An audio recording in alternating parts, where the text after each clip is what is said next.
Over here! Been waiting for ya. I thought Yang Yang said you had a super cool little buddy to show us. Where is it?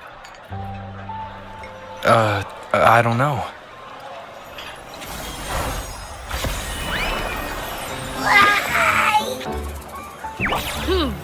Did it just pop out of your tacit mark? Smells good. So, is this how it first showed up when you guys were in the Norfolk Barrens? Yes, back then as I fought off those tacit discords, a burst of energy erupted from that statue. Two forces clashed and collided, and later, one of them emerged victorious, vanquishing the other in a violent clash. General GN and Rover later told me it was this little thing coming out of Rover's body. It was blocking or even consuming the overflow of Threnodian power. It reminded me of how Rover once absorbed frequency energy with his body in a similar fashion. So, we took him to the academy for a checkup with Baizhi. Apparently, this little one is what we had detected before. It's a speculated space or organism hidden inside your body. Now we finally know. It shares similar frequencies with tacit discord's reverberations. It resembles an echo processed by the data bank, stored inside your body instead of a terminal. In other words, it's your own echo, captured or absorbed at some point. Without you, it can't manifest.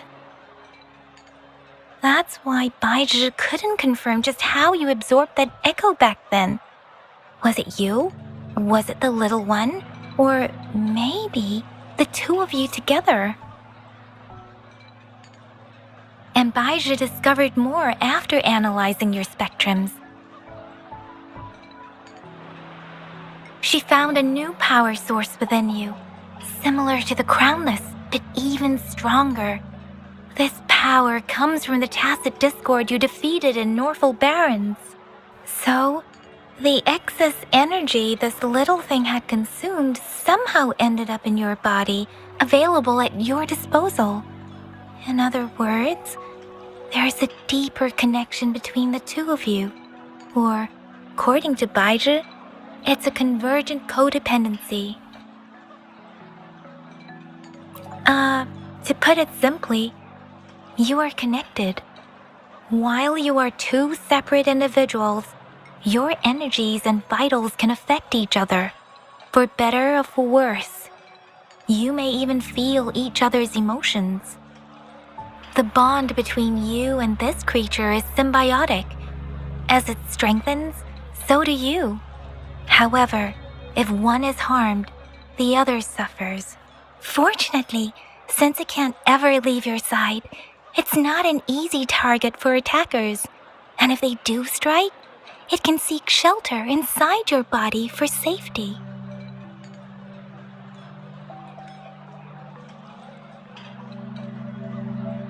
Okay, now that's pretty much it. Baija was going to explain it to you herself, but she has to go check on a newly appeared sonorosphere in Zhaozhou. Wait. This is too much information for me to process. Let me get this straight. So, it helped Rover fight off the Threnodian? Seriously? This teeny tiny thing could do that? Seems unlikely.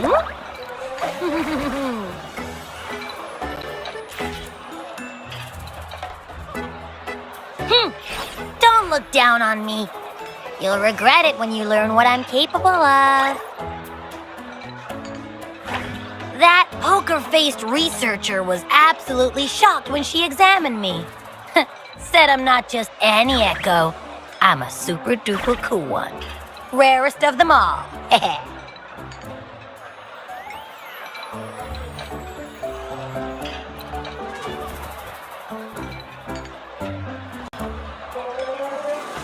Yeah, no way Baija talks like that.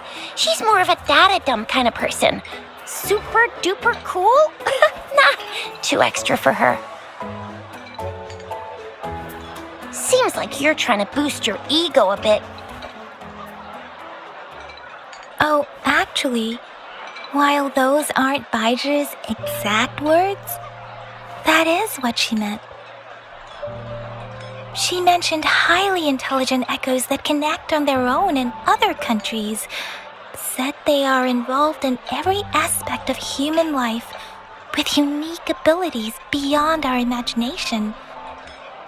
Those echoes are rare, though.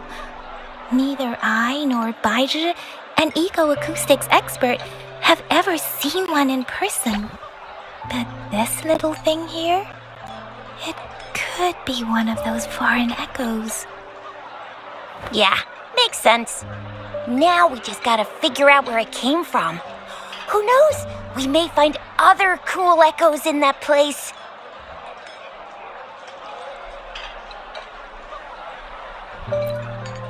Well, both General Jian and Baija have confirmed it. No way they're lying. I'll admit the thought of someone else having an echo inside them sounds pretty crazy to me. But with you, anything's possible. You can absorb reverberations with just your hands, like the legend says. So maybe one day you just stumbled upon this little thing and soaked it up like a sponge. Sounds feasible, I guess. So, do you know where exactly he absorbed you? Huh? How am I supposed to know? Why don't you just ask him?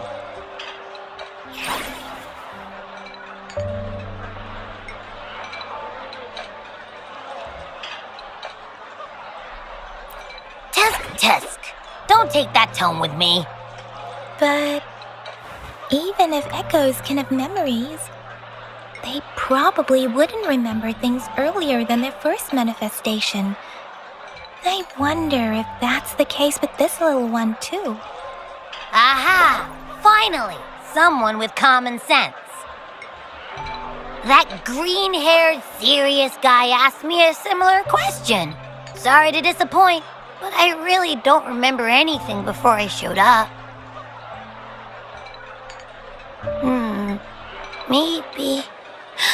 Maybe I was just sleeping inside him this whole time. So of course I don't remember. Sleeping? Seriously? It's been so long. All those happenings, all that fighting, and you didn't hear anything?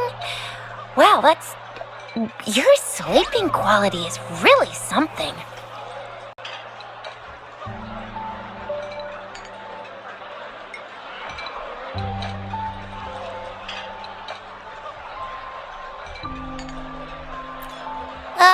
So you've got privacy to be respected. Don't worry. Your body's sound insulation is amazing. You dive into it, and everything goes quiet. The only problem is, I never know when I'll wake up again. And when I do wake up, I get tired and hungry fast. So I have to crawl back in for more rest. I know. It's all because I'm not eating enough. That's why you kept disappearing. He went back to sleep from lack of energy. Makes sense. Regular echoes need to be powered by the terminal, too. I thought you'd be really different from the usual ones we see. Turns out you share a lot in common. So you probably don't know your denomination or a nickname. No wonder everyone's been calling you the Little One. Denomination? What's that?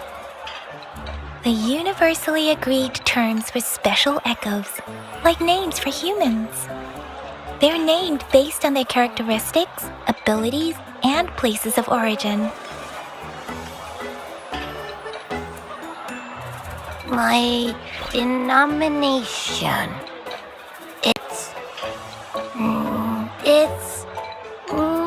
I don't know. Do I not have a name at all? What? No way, that's not fair. If all the special echoes have names, how can I not have one? I don't want to be called the Little One all the time. It doesn't sound cool at all. How about this? You help me come up with a name, and I will let you have some of the food. Oh. There's nothing left.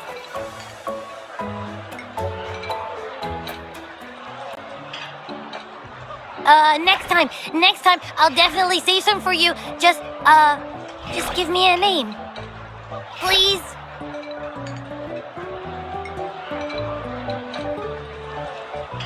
A name? Now? Yes, I want it now.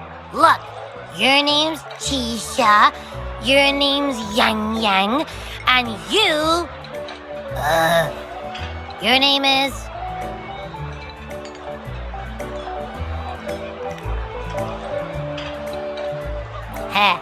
That sounds interesting. Wait, didn't you forget everything? How do you still remember?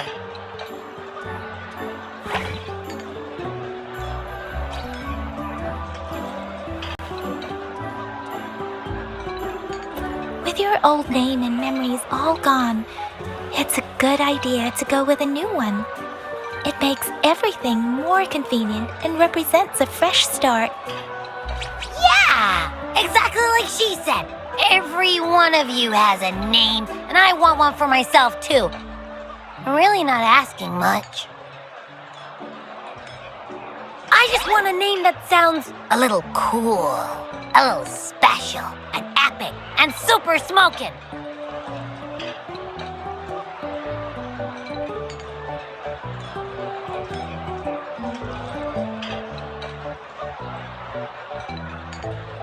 Names are a big deal, you know. Like once you have one, it's stuck with you for life. Gotta make sure it's a good one. Can't have people not scared of me when they hear it. No time for regrets here. That's true. Let's see. You want a cool one. What about Echo the Invincible? What do you say?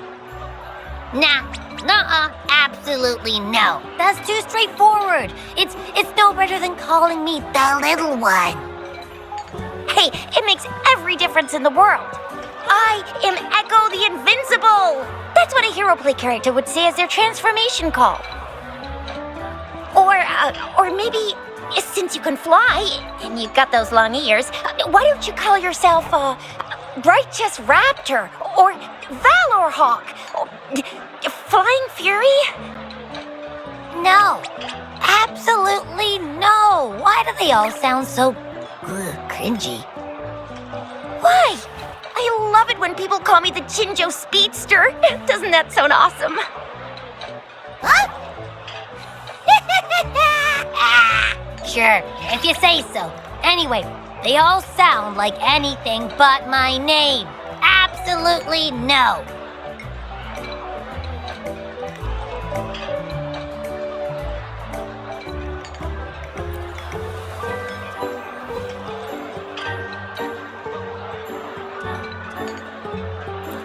Aha! I knew Rover would come up with a good...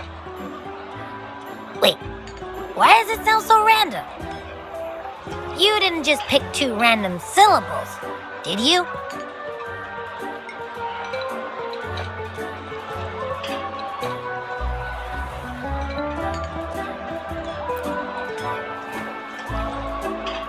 I mean, yeah, it's simple, easy to remember.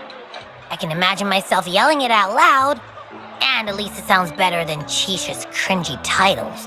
But you know, it doesn't quite feel majestic enough.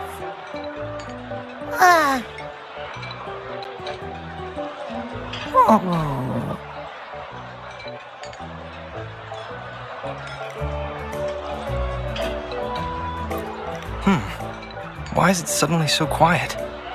Is it not happy with the name? Why, though?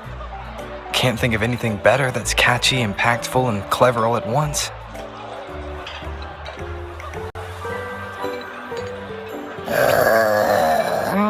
Abby... Abra... Abraxas?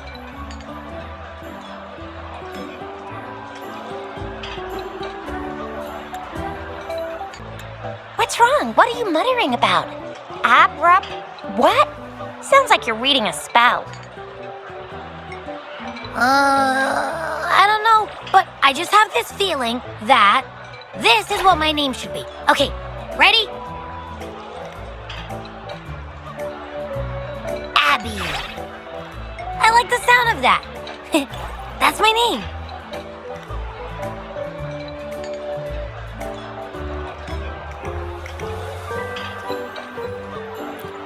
Of course I like it. You came up with it for me. I was just trying to get used to it, that's all. Besides, I feel attached to this name now.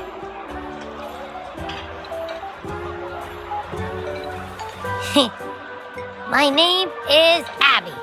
You will not call me the little one again. Sure, we won't. Got it. Well, that didn't work out. I was hoping we could get some answers from from Abby. But now we're back at square one.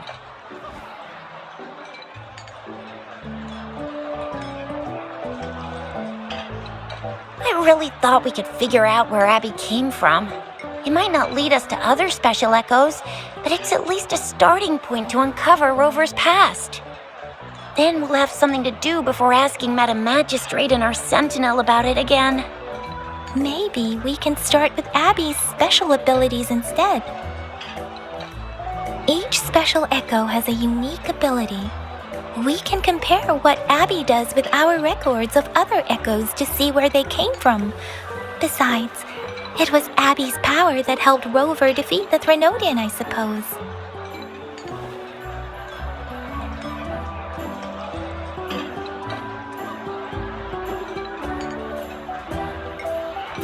Why do you sound so unsure? Didn't you see it all with your own eyes?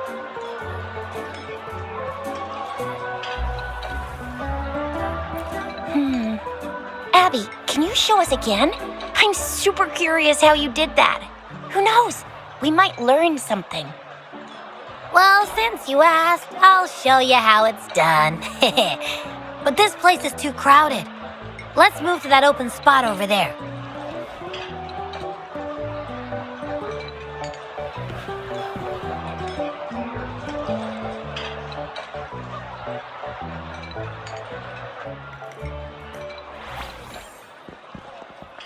All right, all eyes on me.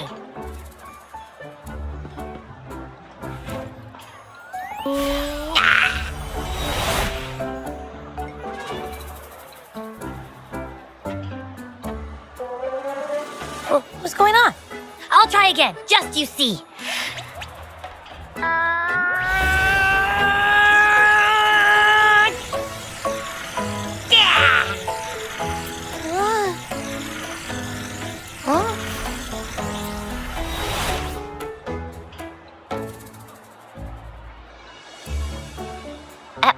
What? Did something happen? Just a little slip, that's all. I can do it. You gotta trust me. Back then, I just stood in front of him, and that big bad Threnodian monster thing just left. So, you didn't really do anything? Huh? No, I definitely did something. Like I said, I was asleep, and then all of a sudden, I smelled something really yummy, coming closer and closer. It was like nothing I ever smelled before. I didn't have time to think. I just had to show up and reach out for it. So, maybe Abby's power activates automatically under certain circumstances. Perhaps Abby can't control it yet. Yeah, it looks that way. You can't even hold your shape for very long yet. Hey! Stop looking down on me. Like I said, it was just a little slip. Really. I think about it. I just stood there and did nothing and ended up beating a Threnodian. Imagine what I could do if I actually tried. Hey, Rover, get behind me next time we run into anything, okay? I'll keep you safe. Promise. You're so real for that, Abby. You bet. I said I'm super strong. I'll protect him.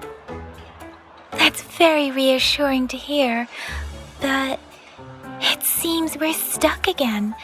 I can't think of anything else to check out. Knew it. Nothing about Rover's ever gonna be easy to figure out. Maybe we should bring Baija, Mr. Shangli, Yao, and all the researchers in Jinzhou? No, in the entire Huanglong together? They'll do a nice and thorough examination on Abby, and then... Absolutely no! I said no! Told that poker-faced researcher already. I'll make it clear. I am to stay with Rover. I agree. Abby cannot leave Rover's side, but we can't just trap him here for research.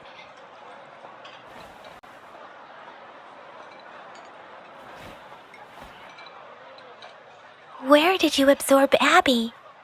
What are Abby's powers, and what exactly happened between you two? There are so many questions we can't figure out yet.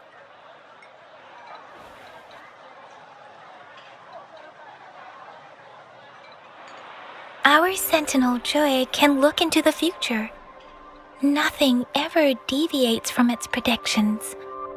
It has already sort of guided you to the Norfolk Barrens through Madam Magistrate's messages, right? Now that the Threnodian crisis is over, perhaps you can consult our Magistrate and our Sentinel again. I'm sure they can offer you some more useful guidance.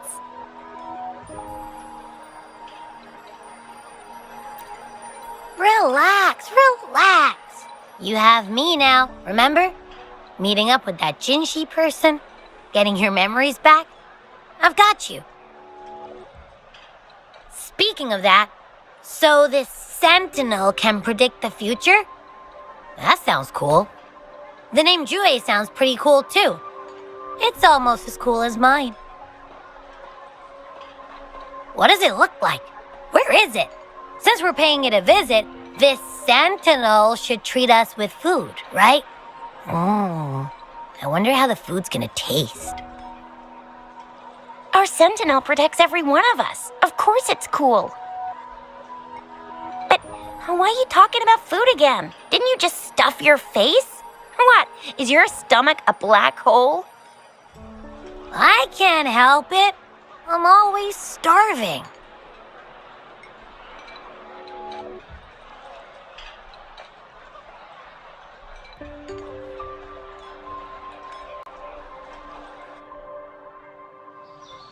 Rover, did you hear that? My stomach is growling.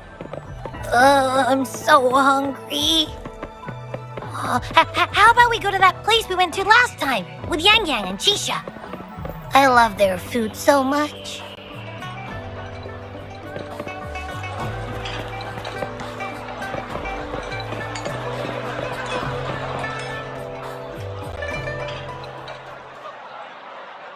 Yummy, yummy.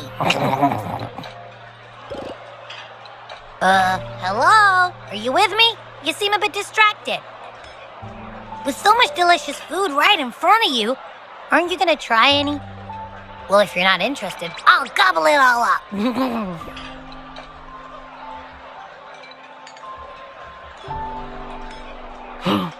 You've been absent-minded the whole day. Still bothered by that dream from last night?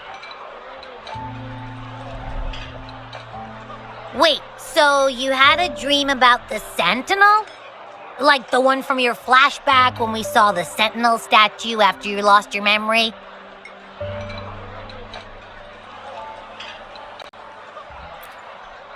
Hang on, so let me get this straight. The Sentinel swooshed you off to a mountain shaped like a dragon, and then there were all these bad things going on with lots and lots of tacit discords, but the Sentinel saved the day. How exactly did it protect everyone again? Oh, in your dream it made the time different there.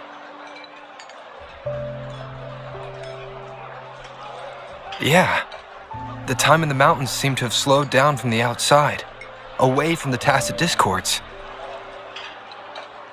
The Sentinel must have created a barrier by manipulating the flow of time, keeping those monsters out.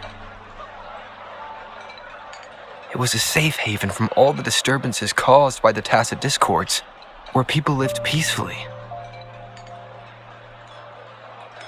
Also, in my dream, I wasn't affected by the slow time and could freely move in and out of the barrier. It's no shock that you have awesome powers, being friends with me.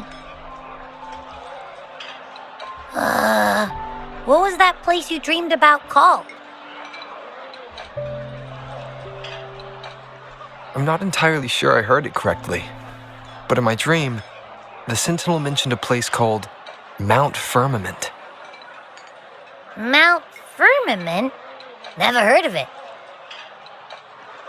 You've never heard of Mount Firmament? Then I'm sure you're not from around here. Huh? Hold on! Did you just say Mount Firmament? Oh my! Did that echo just talk?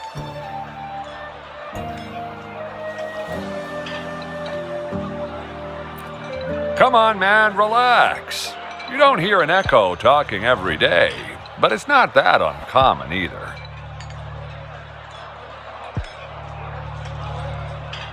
I heard there's a country called Rhinus. What? Anyway, the echoes there are next level. Oh, you're not from around here? Well, that explains why you don't know about Mount Firmament. Legends say Mount Firmament is where the first people of Jinzhou live. It looks like a giant statue of our Sentinel Jue. I've never actually heard of anyone going to that place. They say those who try either get lost in the sea mist or never come back.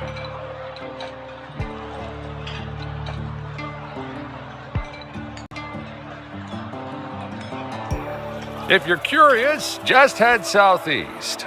Mount Firmament is on the east side of Whining Ix's Mire, and you can see it from a distance. The southeast. The past few days, especially this morning, I caught this unique smell from the southeast, from that mountain they just mentioned.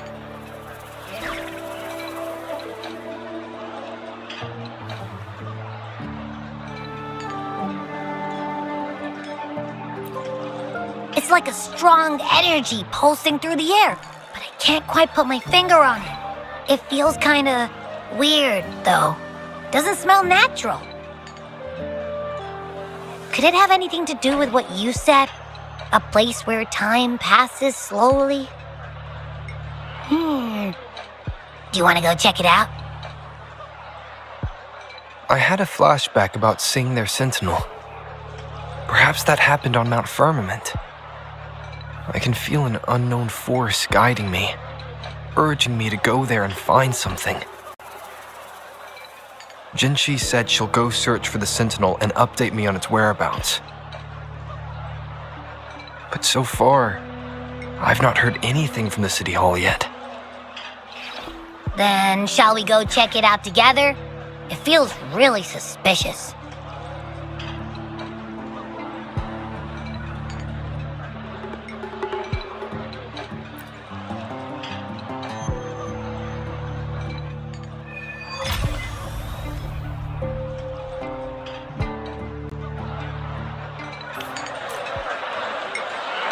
Abby, are you getting sleepy again? Let me take a quick nap, alright? I've got keen ears. If anything goes down, just give me a holler and I'll be up in a jiffy. I swear.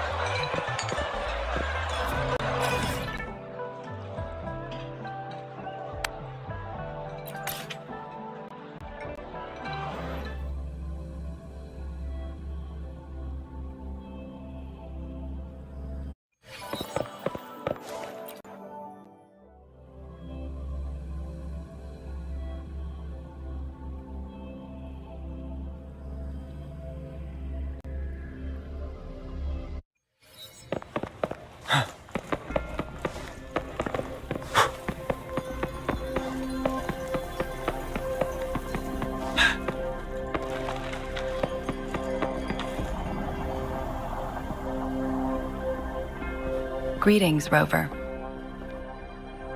What can I help you with today?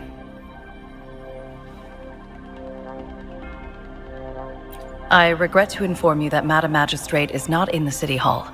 She has left for Mount Firmament. In fact, we have not heard back from her for days.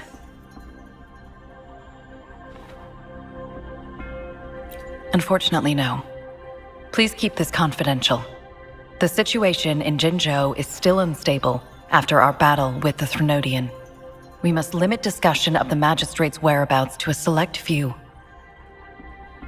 When we captured Scar, he claimed that the Praxidus had imprisoned our Sentinel.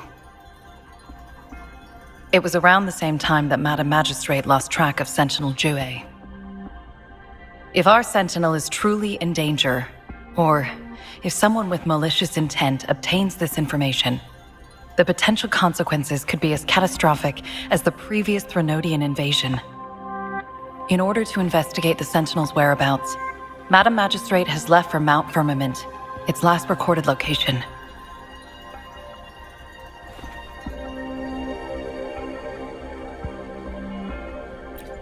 Madam Magistrate traveled to Mount Firmament alone. The looming threat of the Threnodian discouraged any additional diversion of human resources. Furthermore, when it comes to the Sentinel, force is not a viable solution.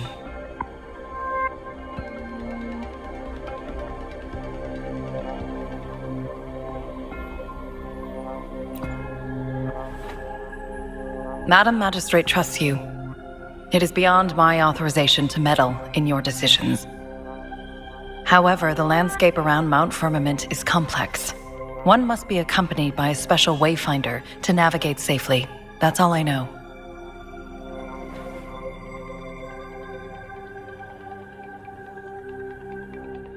Currently, she's likely at the ferry terminal in Whining Ix's Mire. I'll reach out to her. To learn more about Mount Firmament, you can meet her at the ferry. I lack the same level of understanding of the situation there as she does.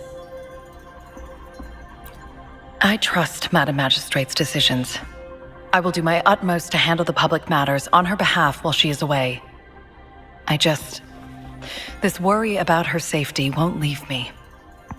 In her last video message, I could tell she seemed weaker than usual, despite her efforts to maintain composure. Madam Magistrate's situation might not be optimistic. Rover, Mount Firmament is a dangerous place. Please take care. I have sent the coordinates to your terminal. Thank you for your kind help. I pray you will both return safely.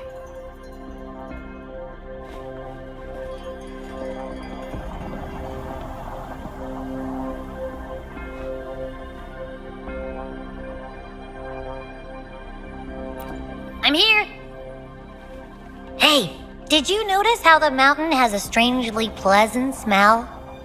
It doesn't look edible, though.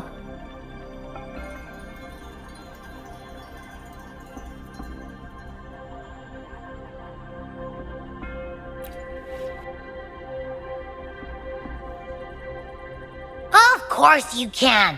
When I'm already so cool, you must be pretty amazing too. And don't worry, if there's any danger coming your way, I'll wake up like clockwork, just like last time. Well, unless there's nothing that can even remotely challenge you. In that case, I probably won't wake up.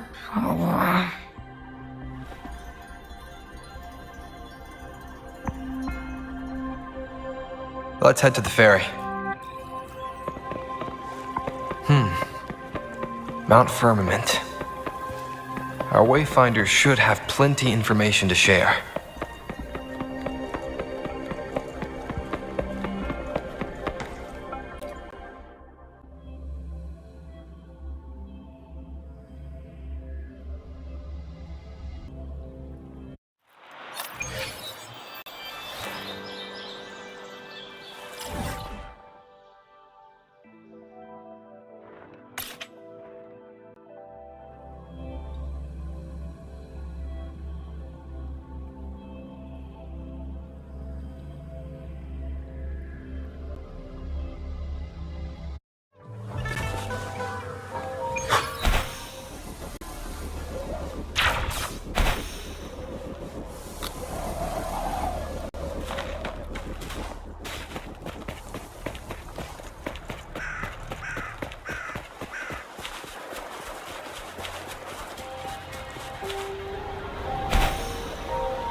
Are you trapped here by the rain?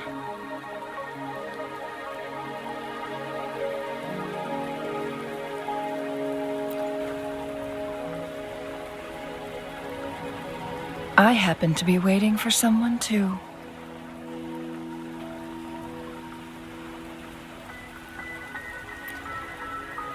I am Chun-Li, your Wayfinder.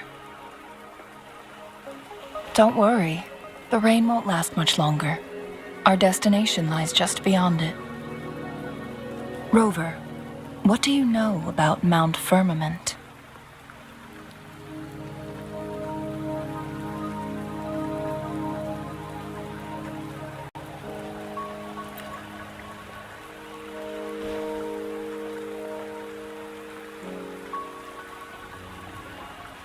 There is a certain folk tale. Have you heard of it?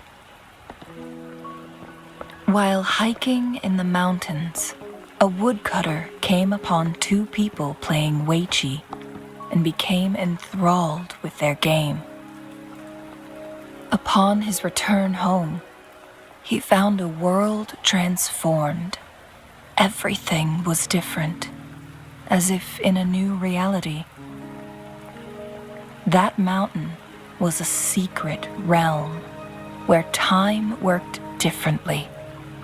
The woodcutter only spent half a day inside, but outside, a century had passed.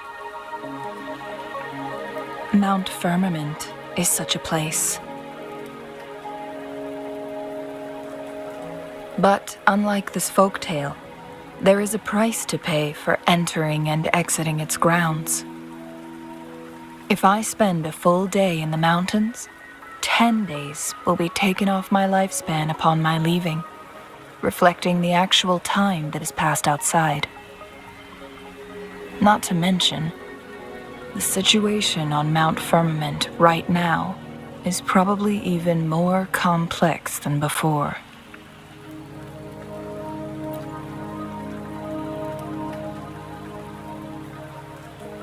The strange time patterns of Mount Firmament are tied to the Sentinel's temporal mandate. Time ebbs and flows at its will.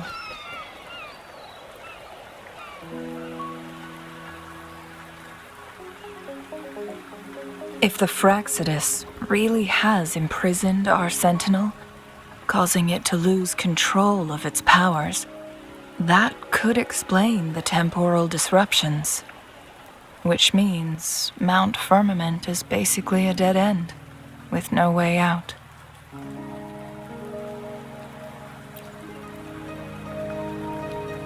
Lifespan is not the top of my concerns. If you've decided to venture there, I'll join you as your wayfinder. Jinshi has stayed on Mount Firmament for too long.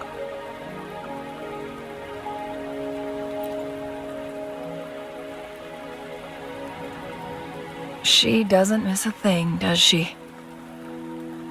Before Jinshi left for Mount Firmament, scales began appearing on her body, and her resonance ability was weakening. Those signs pointed to a dire situation for the Sentinel as well. That's why I must lead you there.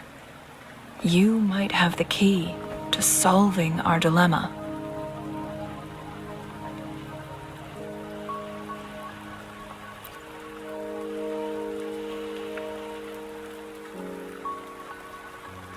You're here because I invited you. Sanhua was instructed to disclose my whereabouts if you ever went to City Hall and asked about Jinshi.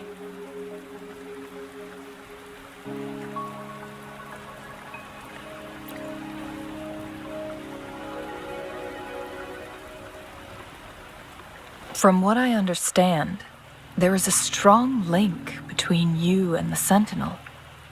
More importantly, you've been the primary target of the Fraxidus.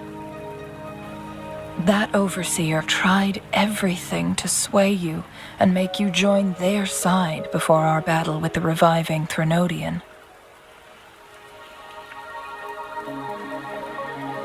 It's a clear sign that your involvement could disrupt their plans, especially at Mount Firmament.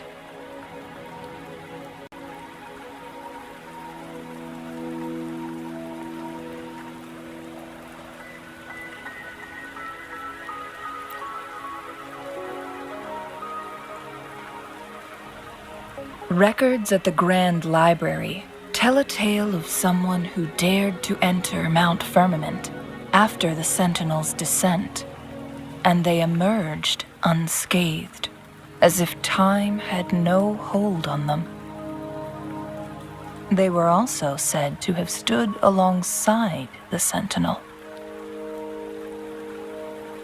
And here before me stands someone who bears an uncanny resemblance to that very individual.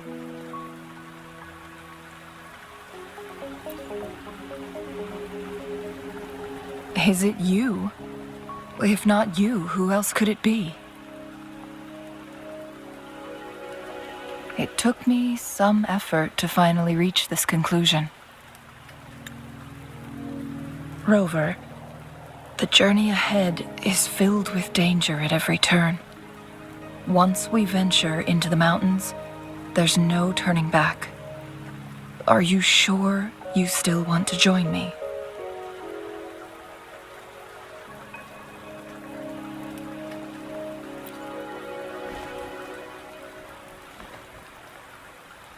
As your wayfinder, I'll lead you to your destination.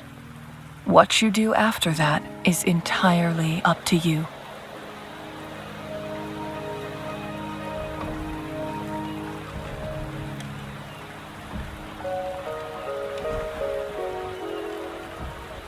The rain is subsiding, and the sky will soon clear. It's time for us to head out.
We're at the base of Mount Firmament, but we won't enter the temporal barrier until we cross the luminous shore.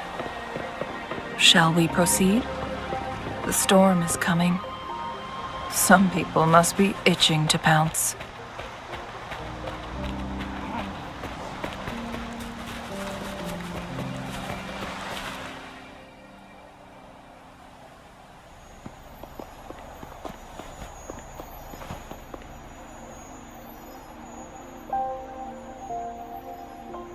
The bridge has broken.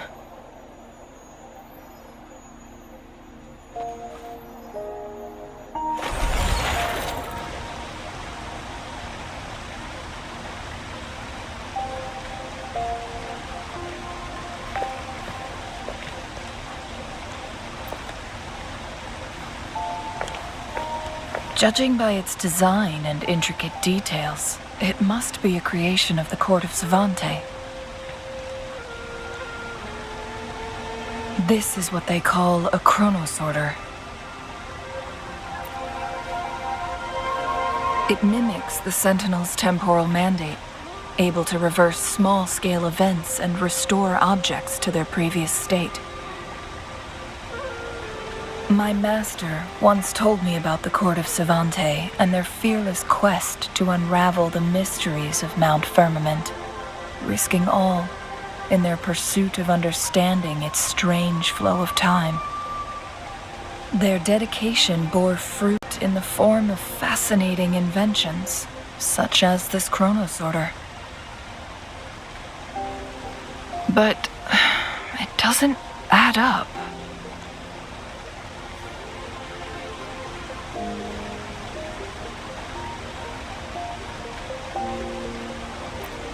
Why hasn't this brilliant invention spread beyond Mount Firmament? This chronosorter was built beyond the temporal barrier, so its creator must have already paid the price for leaving. But even if they died, there are countless other CSC members who could replicate it. How did such advanced technology become lost? Or do these chronosorters stop functioning once they are removed from Mount Firmament?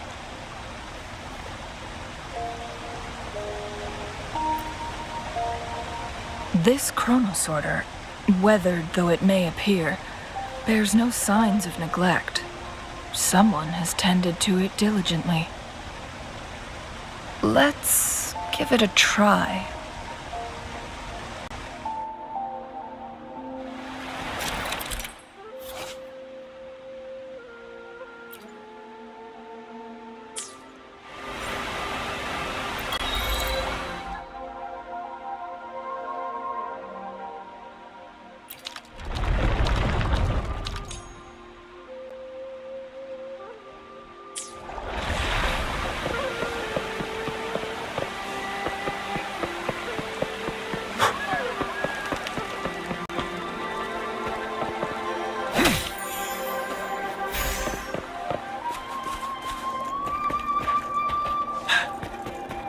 Weren't they concerned about losing lifespan?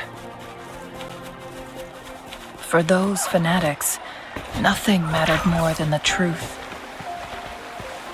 To live every moment with overwhelming passion. How many can Rover, it's the Fraccidus.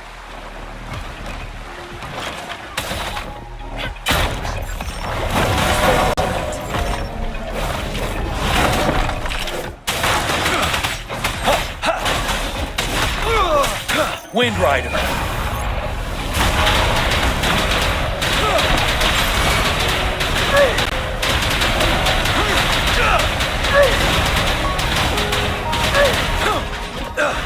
Break.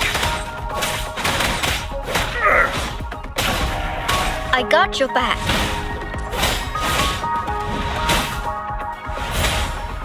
I will protect.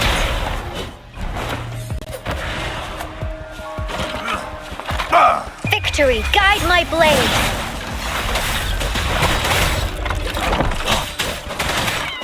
Till truth from the sun.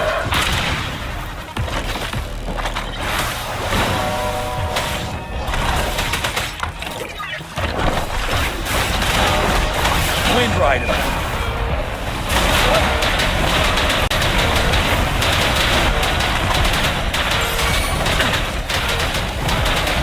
Fraccidus. It's them again. They've set traps all around the luminous shore. They must have anticipated your arrival.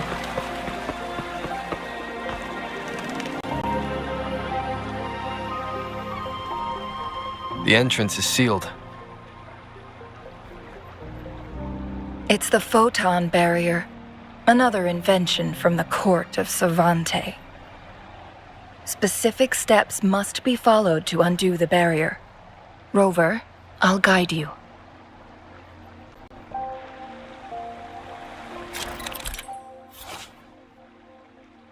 Use long-range weapons on the photon vaults to cut off its energy.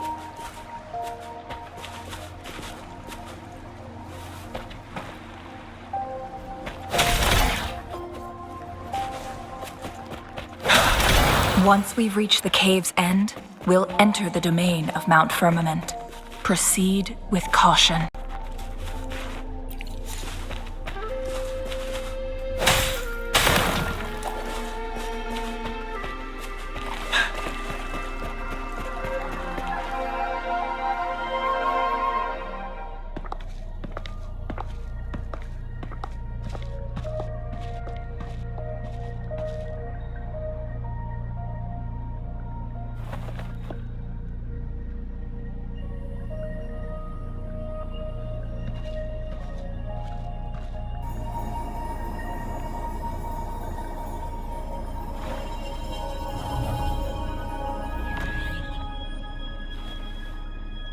So it can't hurt me.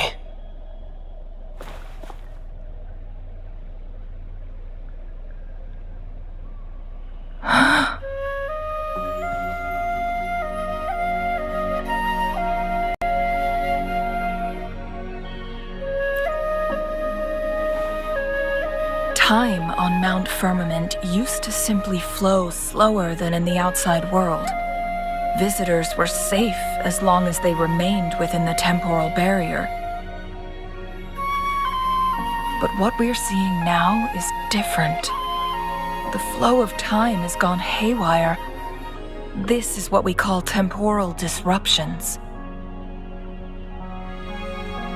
What was once slow and steady has become chaotic and turbulent. Some areas are frozen in time, while others speed up or slow down unpredictably. No one knows how much they'll age after leaving Mount Firmament, but aging from youth to old age may be a blessing compared to the unknown fate that awaits. Leaving Mount Firmament could turn any mortal to dust in just a moment. Such is the power of time within its walls.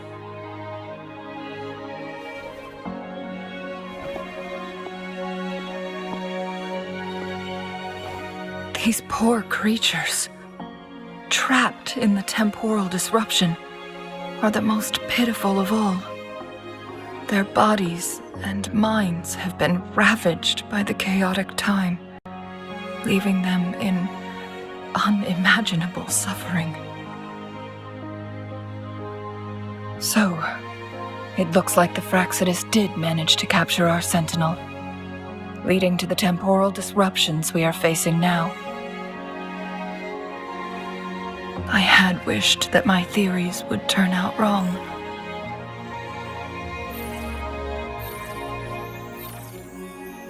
As expected, my terminal isn't working. We can't reach Jinshi. The temporal disruption is preventing it from functioning. We can't waste a moment. Jinshi's fate isn't the only one at stake. All the inhabitants of Mount Firmament are in danger. We need to hurry to Hongzhen, a town nestled at the heart of Mount Firmament. Jinshi would likely pass through there on her search for the Sentinel.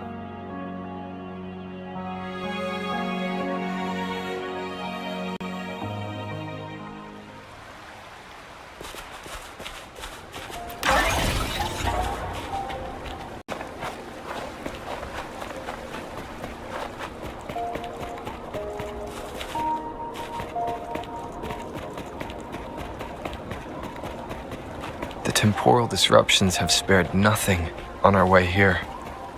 Chun-Li, does that mean you're in danger too? So far, nothing feels out of the ordinary.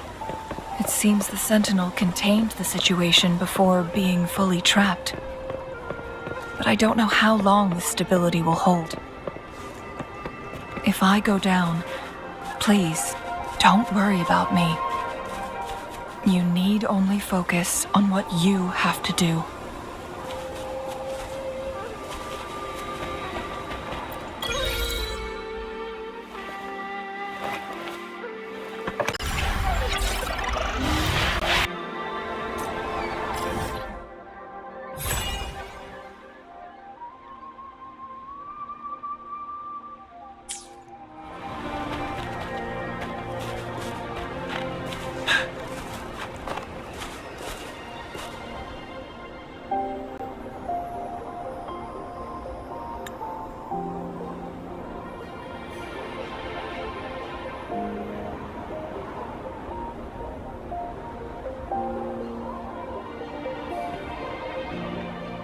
What's the matter?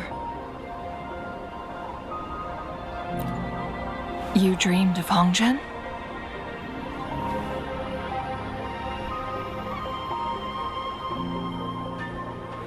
It sounds like you did dream of this place.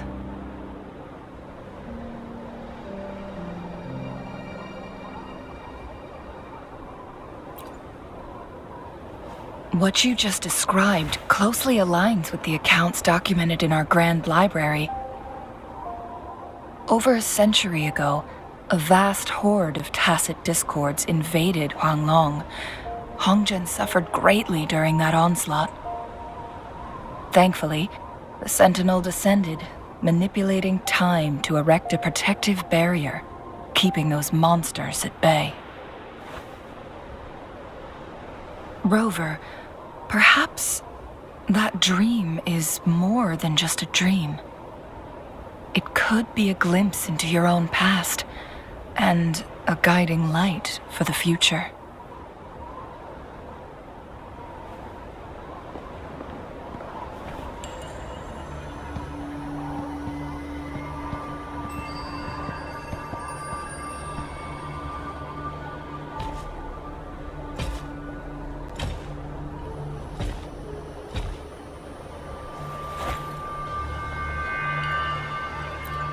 Hongzhen is a pivotal location, linking various parts of Mount Firmament. With the Fraxidus now targeting us, they'll seize any opportunity to intercept our path. But every trap has its weak points.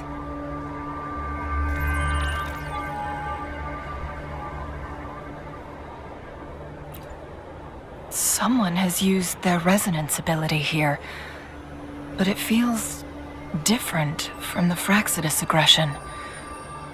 It's Jinshi. And it seems like she used it in a dire situation. Could it be related to the people of Hongzhen? The traces lead deeper into the heart of Hongzhen.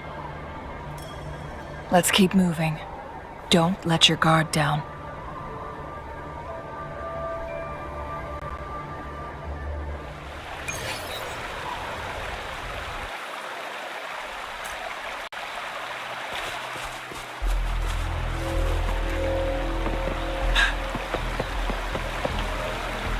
The traces end here.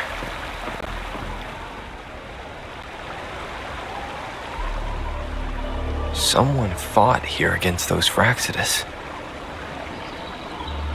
Must be Jinshi. Her trails led to this location. Using her resonance ability too much would only worsen her condition. But she must have had a reason. Was she helping the people of Hongzhen find refuge? Cheng-Li, there are traces here. They're pointing north. Let's proceed in that direction.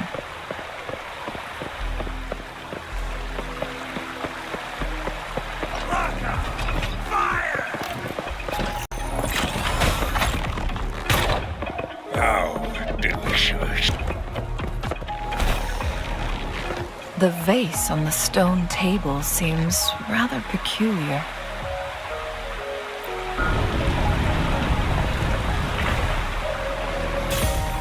There's something behind the waterfall. Let's go take a look. Another photon barrier. 3 photon vaults to break. Rover, use ranged attacks.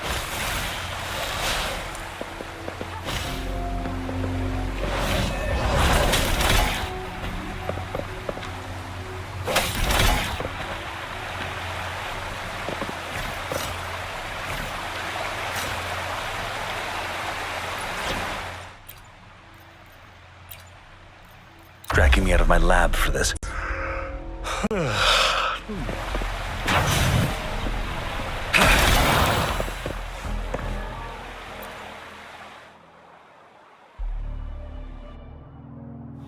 You two, halt!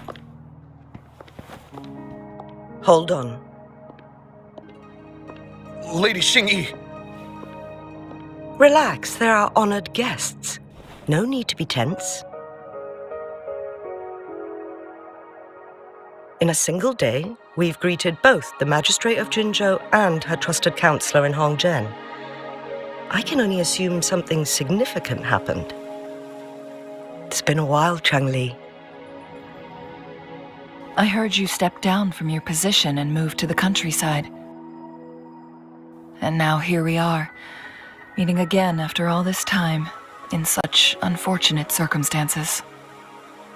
For years, I lived secluded, no longer concerning myself with the matters beyond Hongzhen. But the current situation in Jinzhou is volatile. It has reunited us in an unpredictable moment.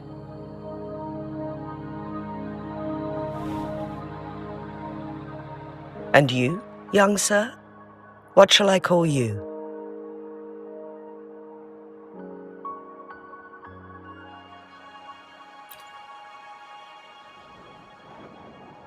My name is Xinyi. Pleased to make your acquaintance. Please follow me this way.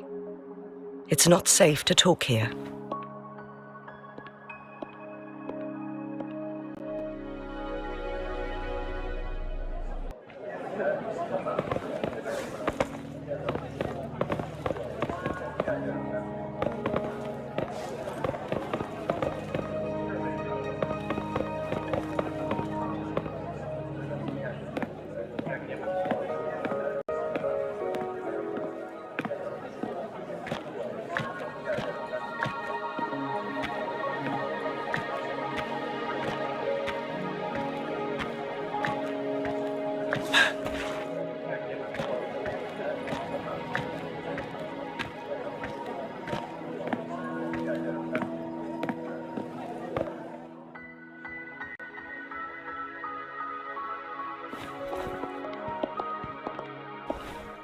I believe you are here for Magistrate Jinshi. The magistrate left Hongzhen about 15 minutes ago. She should be at the Truth Seeker's Pass now.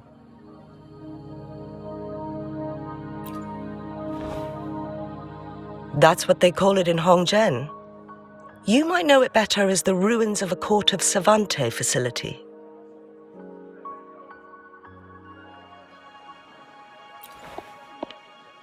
Lady Xingyi, please elaborate.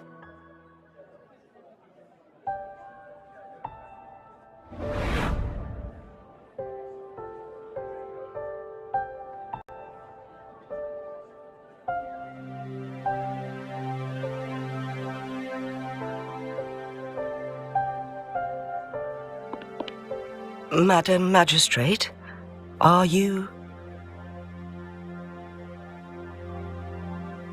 I'm fine.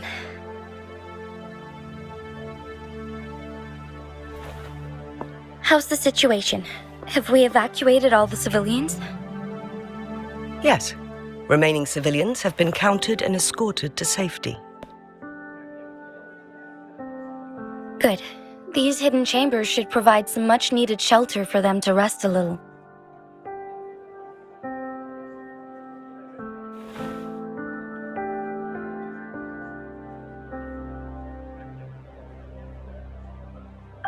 Despite being the Sentinel's appointed resonator, I haven't been able to sense its presence for some time now. I can feel my resonance ability waning, and I get my power from the Sentinel. This can only mean one thing. The Sentinel's condition is getting worse. Lady Xingyi, I need to know where the Sentinel was last seen. I can only fix the temporal disruption within a confined radius. It's already pushing my limits to keep this small pocket of space secure. Mount Firmament is in serious trouble, and we can't waste any more time. We need our Sentinel to stabilize the time flow. The Sentinel was last seen flying towards Mianlung Chamber, where it would normally rest. The Fraxidus likely swarmed it soon after. But little did they know, we had a defense system in place, built with the help of the Court of Savante. It was reactivated as soon as our Sentinel made it back inside. This mechanism has allowed us to locate their troops, and we've already eliminated some of them outside the Mianlung Chamber. To get inside Mianlung Chamber, we have to find the cipher key in Truth Seeker's Pass and unseal it with the Keyforge. Understood. I will go bring back the cipher key. You are injured. Please, rest and leave it to me. The Fraxidus will most likely attack this place once I leave. You must stay here and guard it. I implore you, Xingyi. Help me keep our people safe. Yes, I will, Madam Magistrate.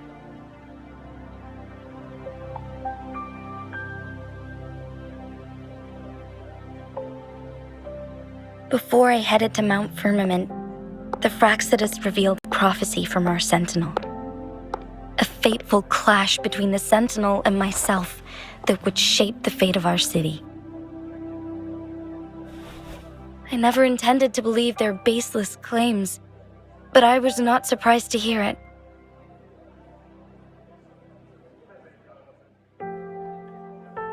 The Sentinel had told me long ago that there would come a day when I surpass it in power. A day when the humans of Jinzhou take control of their own destiny. Once we save the Sentinel from danger, I intend to have a serious conversation with it about this prophecy.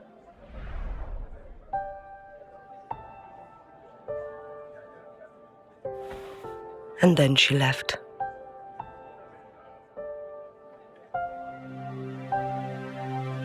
There's still one thing that doesn't add up.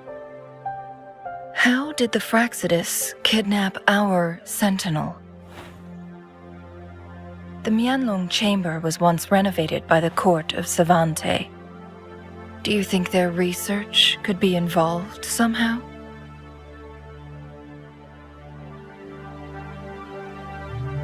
I'll look into what you said. But once we have the cipher key, the Mianlong Chamber will be left vulnerable to the Fraxidus' potential retaliation.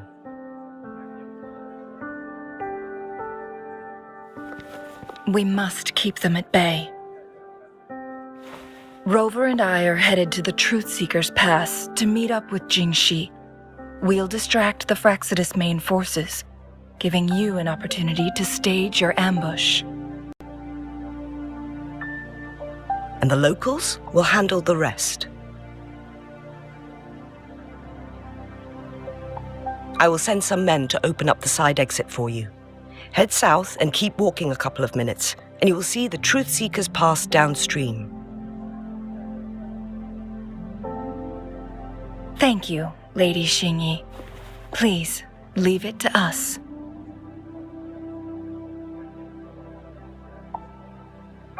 In this place she was born, and in this place she returns.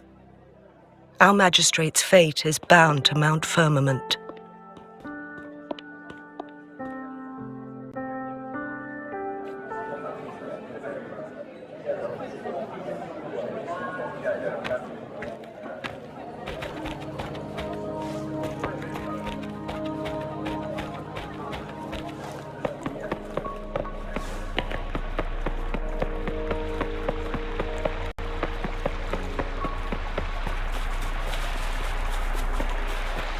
Did Xingyi and Jinxi know each other?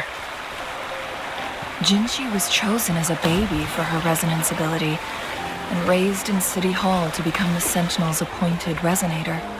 All the government workers there helped care for and teach her at some point, including Lady Xingyi.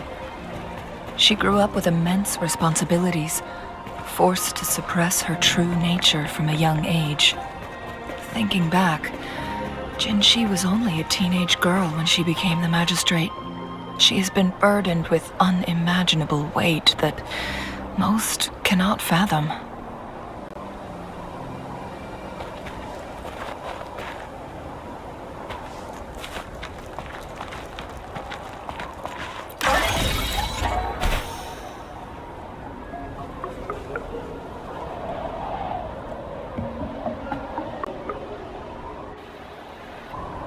I assume this is the Truthseeker's Pass Xingyi mentioned.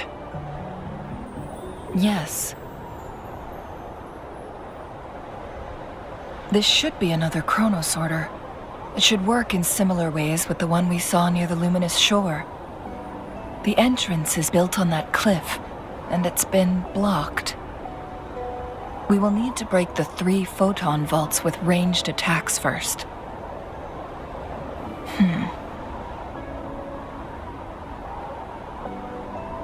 Nothing. I was wondering, how did the Court of Savante create such an advanced mechanism using the Sentinel's power? Mortals aren't supposed to be able to comprehend it. I've never heard of any human civilization having the ability to manipulate time.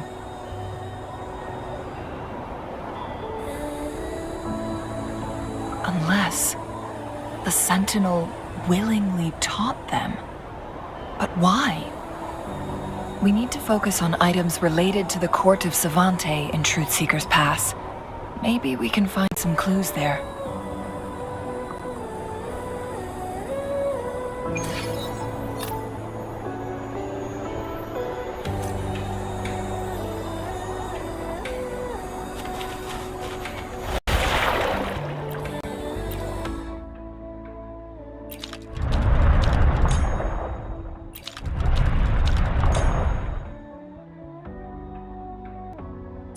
Good. Did you see the tacitite fulminate on that cliff? Perhaps we can create an opening in this disk with an explosion.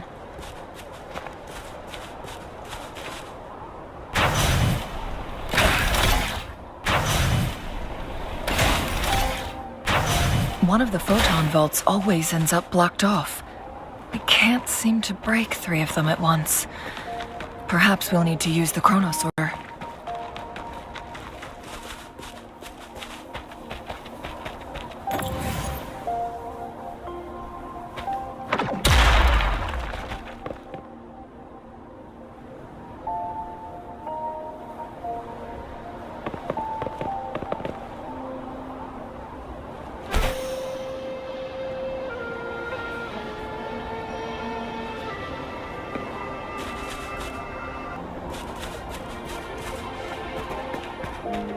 I see.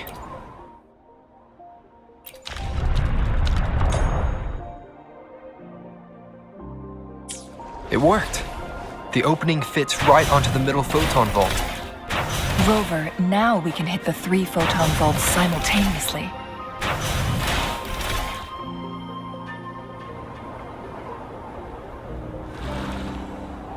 The blockade has been lifted. Let's go in.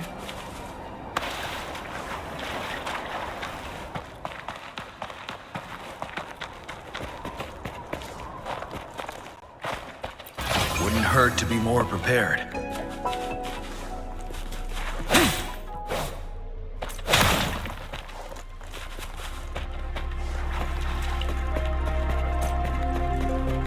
Why are there tacit discords here?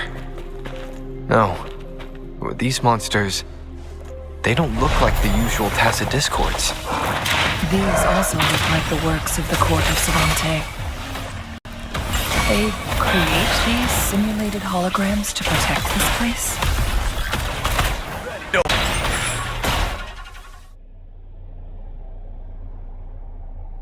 That thing up ahead, is it another mechanism?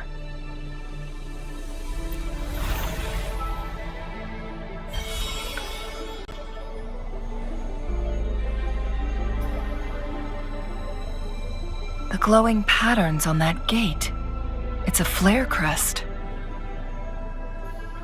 Yes. The flare crests have a complex structure, but they can be deciphered with patience. See how each star represents a flare stone?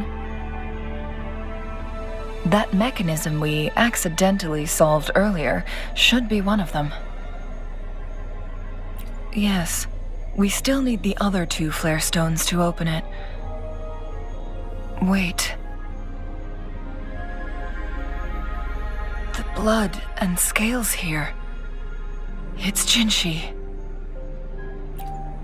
She is likely teetering on the edge of overclocking now. We are running out of time.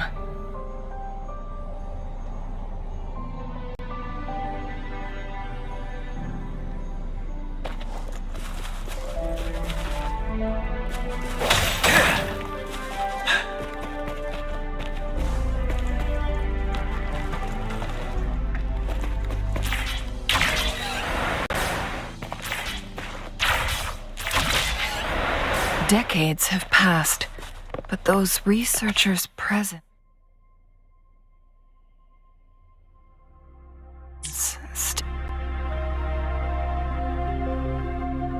the Sentinel situation is worse than we thought. It had already sustained severe injuries when it descended upon Mount Firmament. With one of the temporal programs lost, it no longer had the power to restore time. Instead, it could only stop and rewind it. So the Sentinel protected Hongjin with its power, but it couldn't return things back to normal. It would seem so. According to their theories, the Sentinel's injury would worsen over time, and if the Sentinel perishes, the temporal disruptions will spiral out of control, engulfing all of Jinzhou.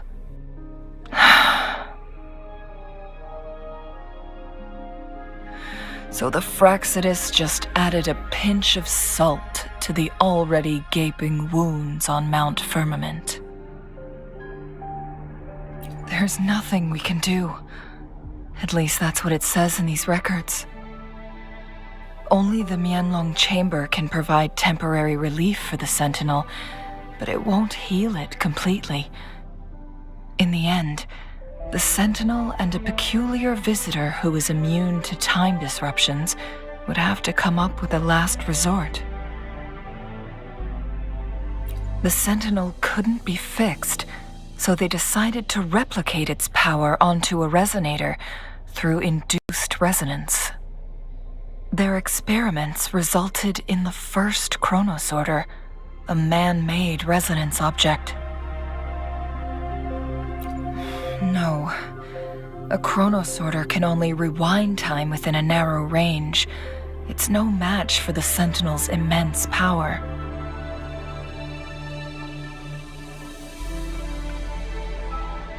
We are getting closer and closer to the truth.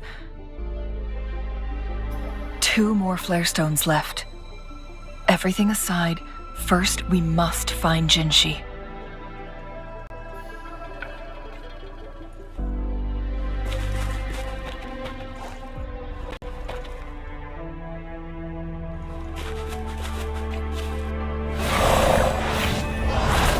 Conception.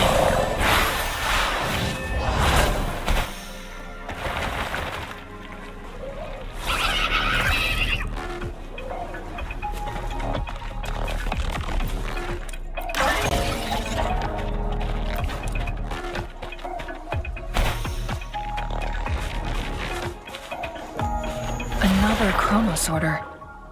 The second flare stone should be behind this gate. Let's restore the collapsed gate with this chronosorter.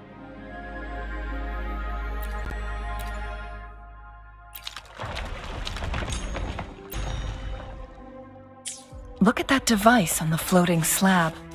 It could help us open the path to other places. Shall we give it a try?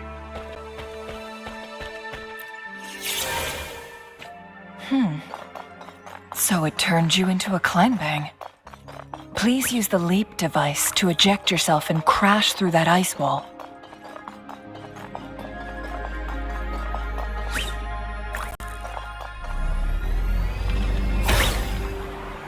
Another chronosorter. Let's give it a try.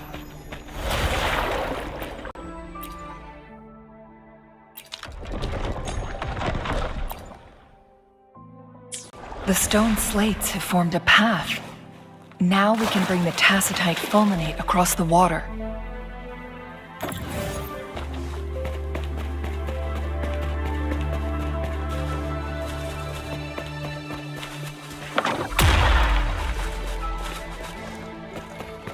This hidden area may allow us to reach that photon vault.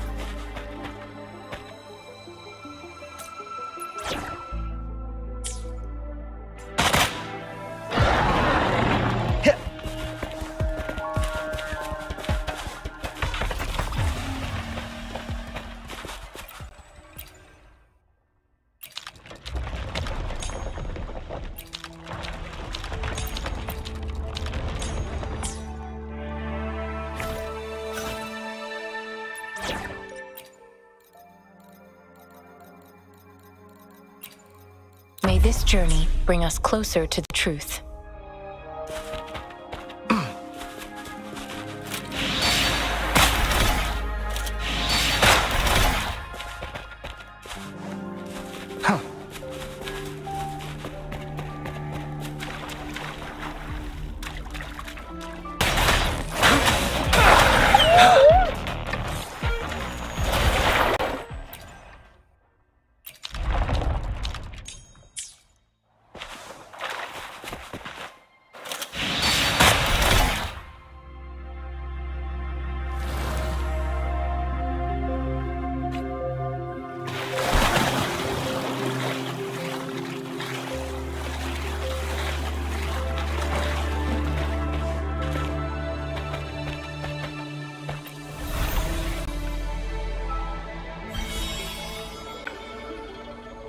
One last flare stone to go.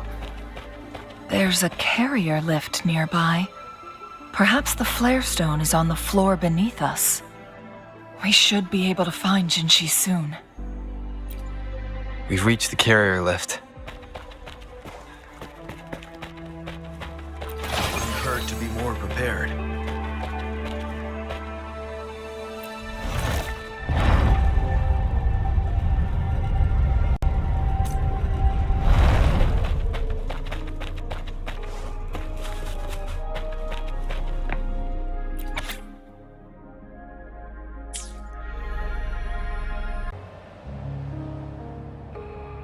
Is that so? So this file confirms that the chronosorters are artificial resonance objects. They activate when hit with a strong impact to create the corresponding resonance effects. And this also answers my previous question. The chronosorters rewind time through resonating with the Sentinel. No, it was nowhere near enough. The chronosorters shut down once they are removed from the Sentinel's range or the abnormal time flow on Mount Firmament. Plus, as artificial resonance objects, their capacity is limited. According to the Court of Savante researchers, there was a hypothesis that could potentially make them more powerful, the Second Resonance Awakening hypothesis, which states the collision between two resonating frequencies might cause a second resonance awakening. Yes, that fight has to happen to trigger a second resonance awakening for Jinshi, so she may exert even stronger resonance abilities, ones that allow her to restore the flow of time. Countless chronosorters were made to collide with the Sentinel's frequencies, but they were no match. All the machines turned to dust. One chronosorter briefly showed the power to restore time before breaking apart. This proved that a second awakening can indeed improve resonance ability. The research log mentioned that all chronosorters were working in an overdrive mode. It's similar to how human resonators experience overclocking, they wrote. Overclocking happens when a resonator overexerts their ability, and this researcher who wrote this suggests that it might be the key to triggering a second awakening. No, it's not. Exhausting oneself will only result in destruction. In addition, I noticed another detail in these records. The chronosorters required manual control, while the Sentinel Jue appeared to be under someone else's command. In the only incident of success, just as the chronosorter was about to break down, that peculiar visitor gave an order to the Sentinel, and the Sentinel successfully transferred some kind of energy to the chronosorter thanks to that order. Rover, do you have an idea?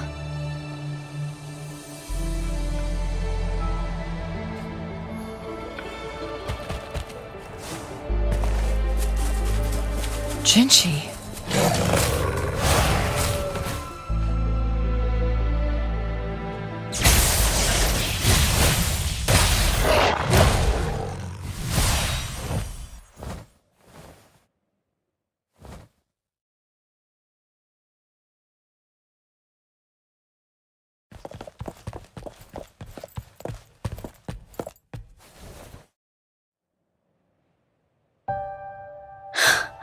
You.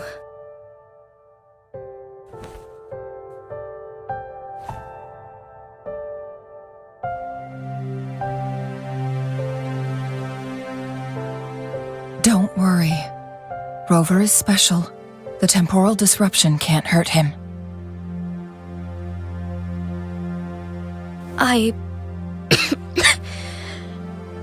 But Changli, you're... Shh. I gave my word to be your pawn, and I intend to keep it. As your teacher and courtier, it is only right for me to do so. And let's not forget, without me playing the Wayfinder for Rover, we wouldn't even have him here. Rover has a strong connection to this place. You need his help to resolve Mount Firmament's crisis. But we already owe Rover a lot.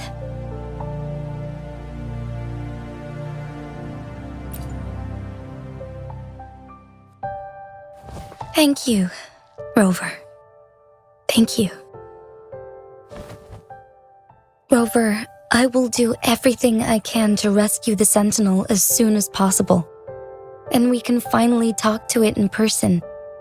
It will surely have the answers you want. Let's cut to the chase. What did you find in Truthseeker's past, Jinshi?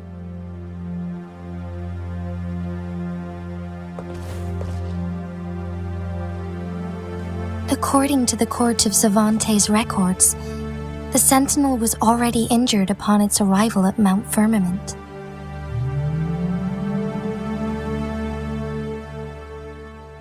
As time passed and its condition worsened, the flow of time became unstable here, causing temporal disruptions that could potentially threaten Jinzhou. Only the Sentinel's appointed resonator can restore its temporal mandate.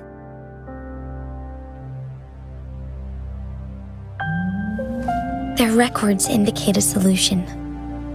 To reverse the rapid aging effect from temporal disruptions, I must deliberately collide with the Sentinel's resonance power during combat, triggering my second resonance awakening.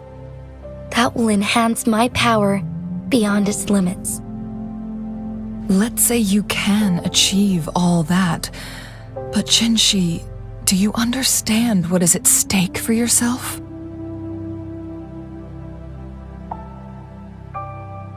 I understand. I share a resonance connection with Jue, but I never took the time to truly get to know it. I've been blind to its suffering for so long. Sentinel Jue has been guiding us since the city's founding with its wise words and well-crafted decisions.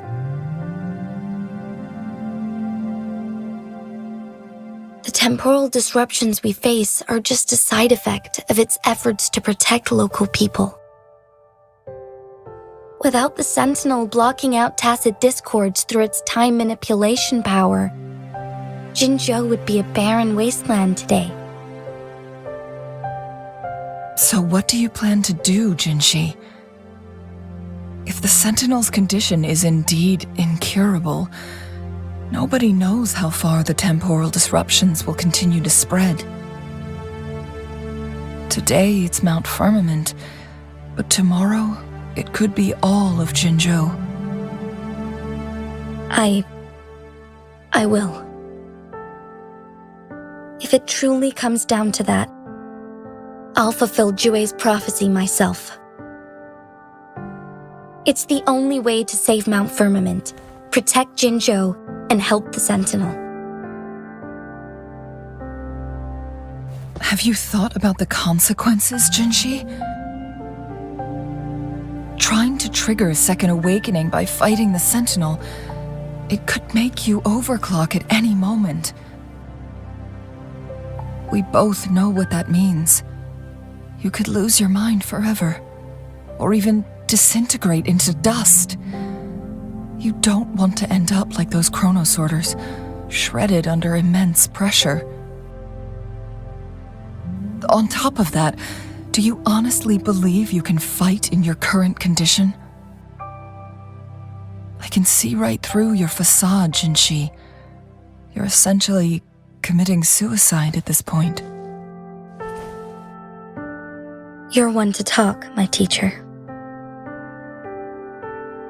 I learned from the best. When have you ever backed down from risking your life for what you believe in? Oh? I don't remember ever teaching you that.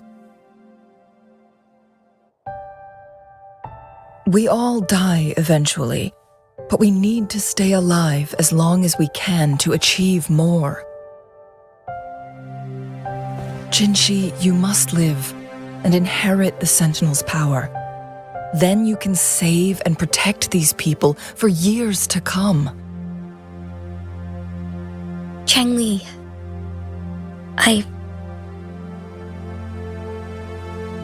Jinshi, I don't intend to stop you. I know you've made up your mind. That's why I brought Rover here. You may have already guessed it. Rover is indeed the hero who fought by our Sentinel's side during Jinzhou's early days. He is also the mysterious visitor spoken of in tales about Mount Firmament. All evidence we've gathered points to this being true. If anyone can help us with the situation at Mount Firmament, it must be Rover.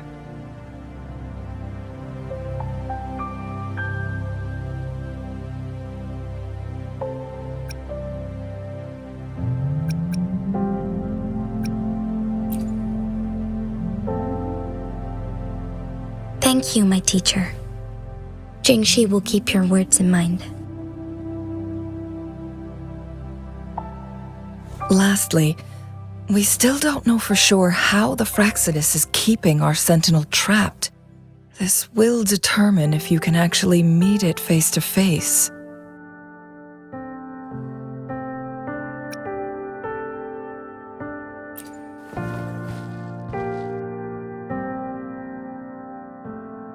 Yes, it could be any of these scenarios. Lady Xingyi is already on the case. We should get an answer soon. The cipher key should be inside the stone chamber, behind its entrance gate. There is one more flare stone to work out. Let's get moving.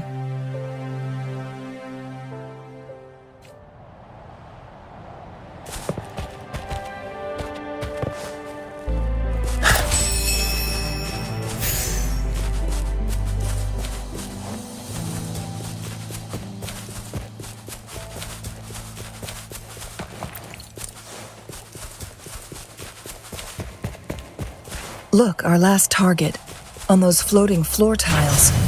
We need a way to restore them.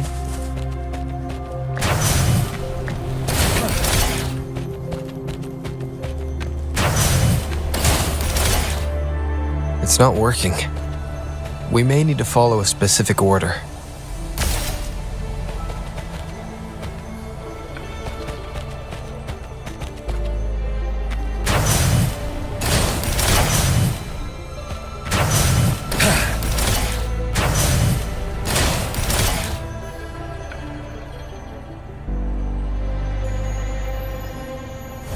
It worked.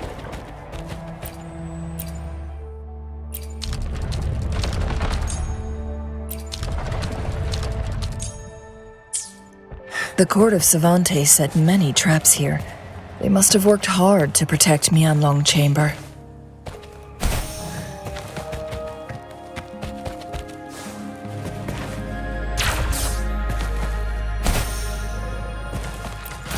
The quality. Never mind.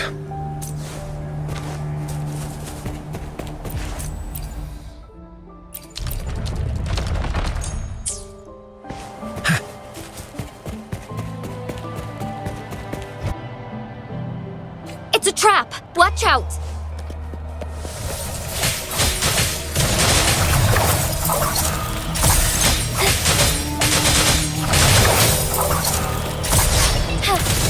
Fluorescent shadows.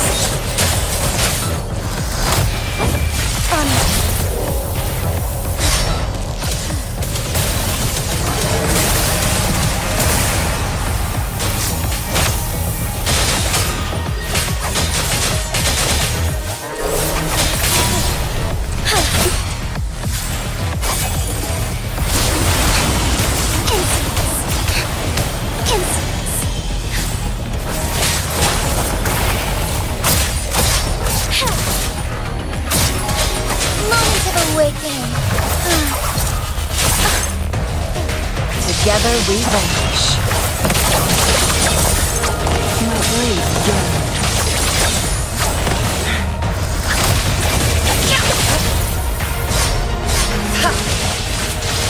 Mind's eye.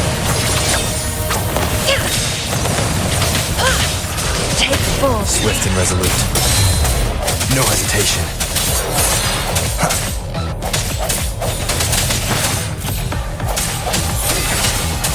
One with the sounds. Strike back. So good.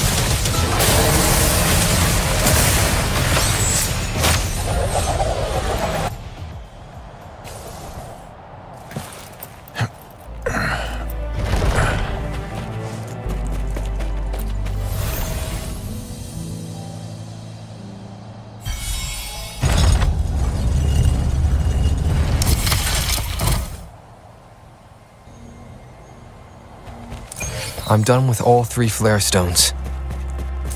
Good. Let's head back to the entrance. We should be able to access the cipher key now.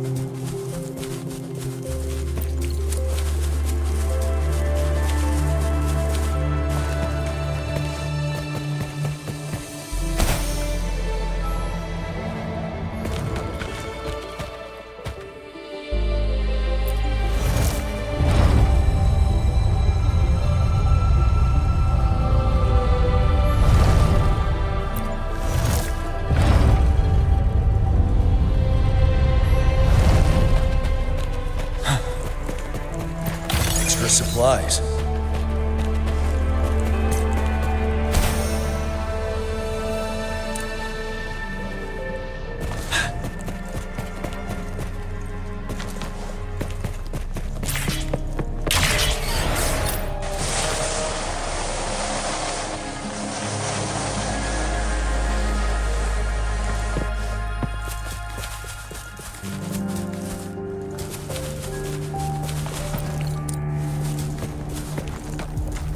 The cipher key.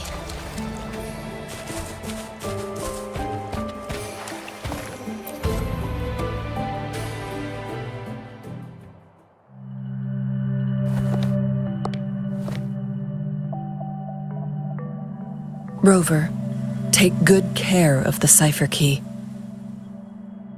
I'm leaving the rest to you and Jinji.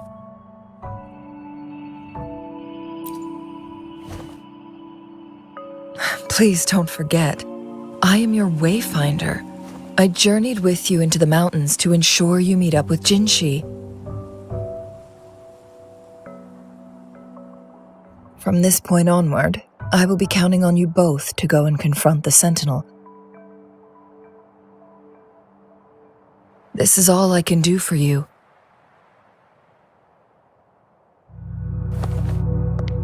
I'm here to guide, not intervene. The path is yours to choose. Not to mention, the Fraxidus has been pestering us non-stop. You'll need someone to keep them at bay.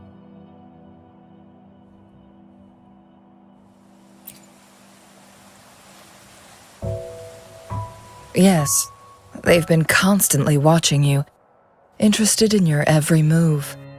They can never seem to take their eyes off of you.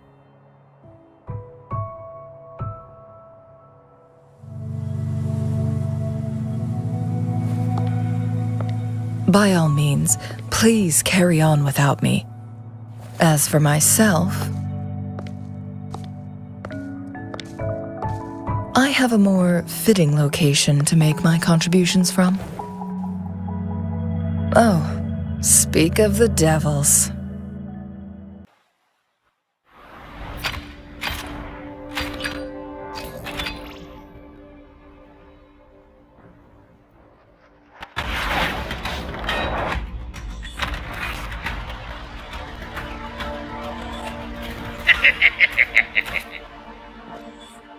How rude. This is not how we greet people here. Allow me to demonstrate the proper etiquette.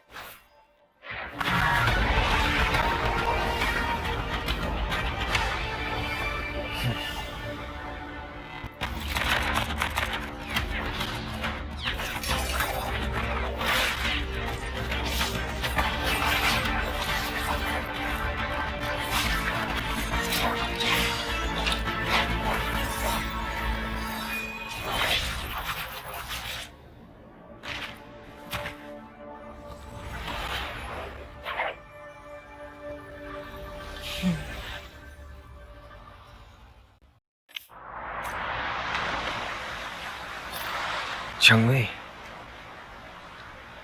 Those artificers are nothing to worry about. Don't worry. Chang-Li has her plans. I don't believe we will run into more ambushes on the way.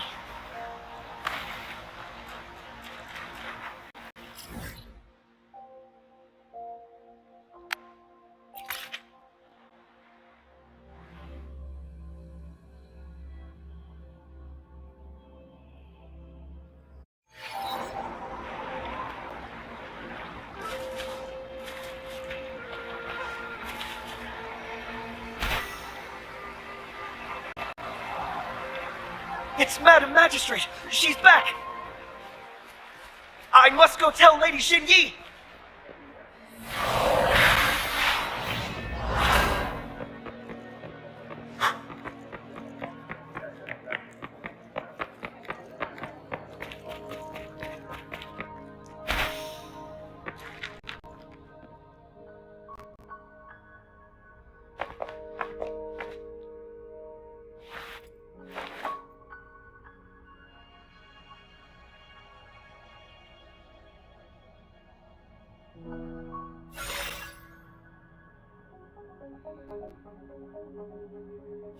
The Mianlung chamber is open now. You can proceed inside. Before you go, there's something important I need to tell you.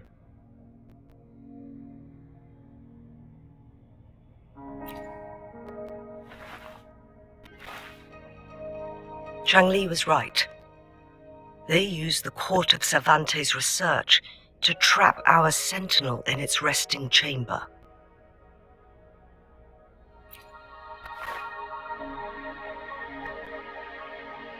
They used the chronosorters.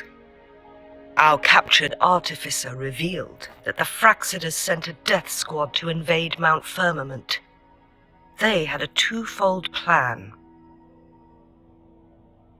First, to place the chronosorter in the Mianlung chamber while it was still operational. And second, to lure the sentinel back to Mount Firmament.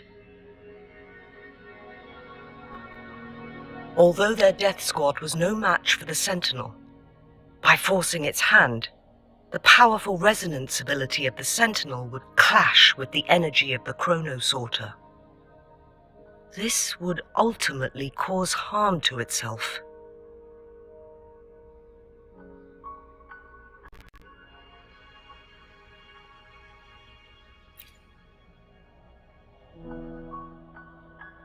What if the Fraxidus modified those chronosorters?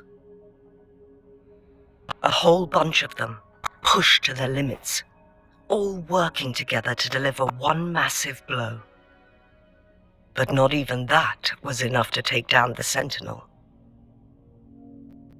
After the first hit, they set up modified flare crests in the Mianlung chamber to form a special force field along with those chronosorters. It prevented the Sentinel from replenishing energy, and eventually restricted its movement and perception. So, we must free the Sentinel from that force field first. It would be a task more complicated than it sounds. The people of Hongzhen have lived with the Sentinel for generations. We can usually tell if it's in good shape or not.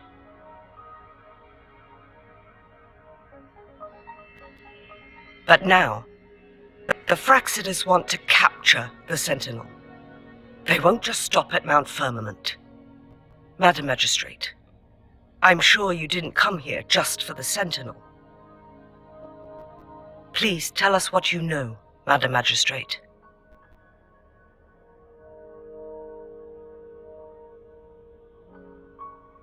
Yes.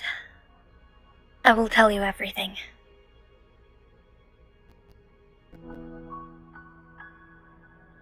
So the Sentinel is actually injured, and it's been getting worse.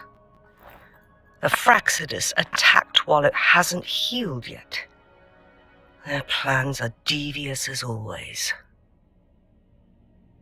Madam Magistrate, you've already laid out this plan so far.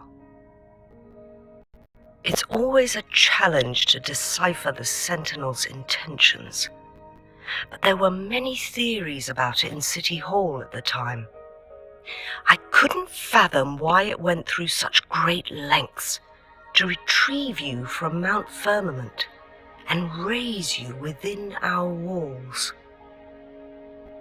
But now that I reflect on it, perhaps the Sentinel saw in you the potential to one day restore the temporal program and ensure the survival of Jinzhou's inhabitants. I just never thought you'd be willing to follow through with that prophecy. It was here on this very mountain that I first encountered the Sentinel. Back then, I was too young to remember anything. Even the image of Mount Firmament has slipped from my mind. But this time, as soon as I stood at the base of Mount Firmament, I felt a wave of recognition wash over me. Memories long buried resurfaced with sudden clarity. Lady Xingyi, I was born with my life, my everything connected to our Sentinel. But my duty as its appointed resonator is not the only reason for my decision. I'm following the heart of my younger self before I became Jinshi. The girl who used to laugh with pure joy as she felt the snow from Mount Firmament on her face. I'm a seed born on Mount Firmament, carried by the wind to every corner of Jinzhou. But now, I've returned to my place of origin. It's time for me to take root and grow into something greater.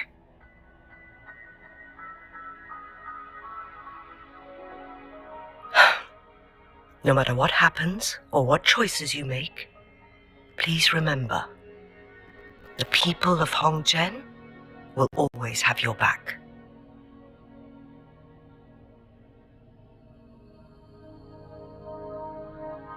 Mount Firmament has been stagnant for eternity. Perhaps a sudden crack of lightning is what we need to break through the fog of uncertainty that has lingered over us for far too long. Once you pass through Hongzhen, keep your eyes open for a cave on the northern cliff. That will lead you to a shortcut towards Mianlun Chamber. The place is directly under Mount Firmament's iconic lune-shaped cliff. I wish you two the best of luck.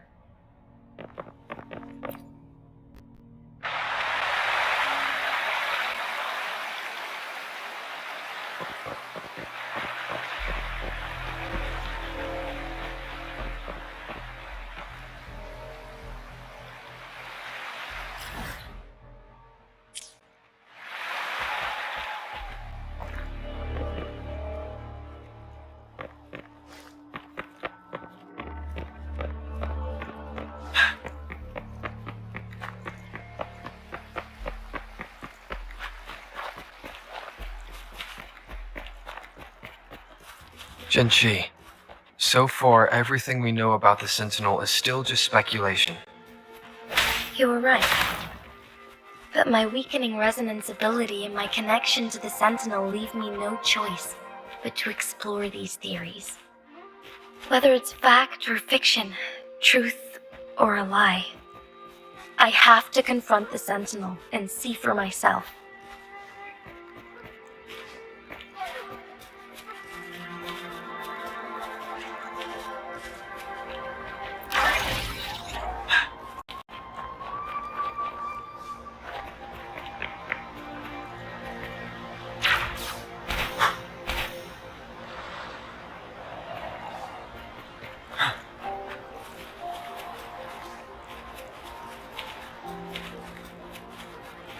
The Mianlun Chamber should be deep in the cave. Let's go.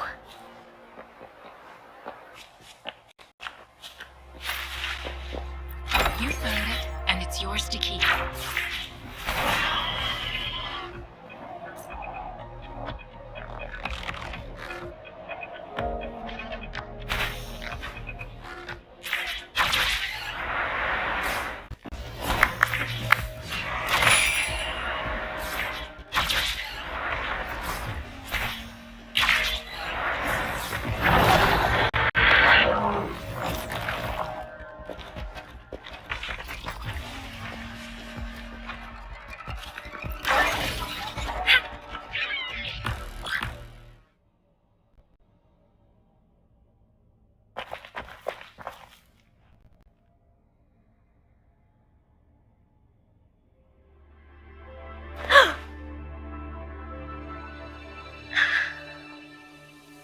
This must be the Mianlong chamber. We should now help the Sentinel break free from the Flare Crest spines.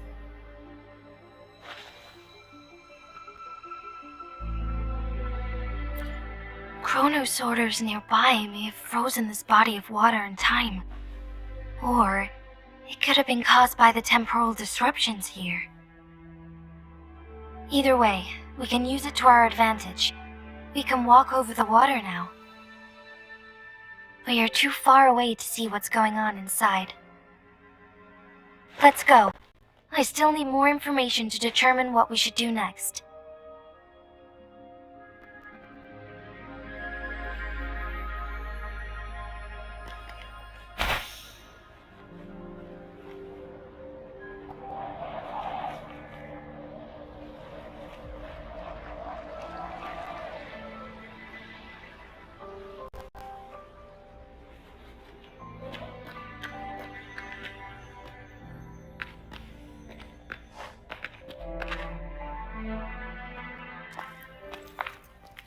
I can feel the Sentinel's presence inside, but it's not responding.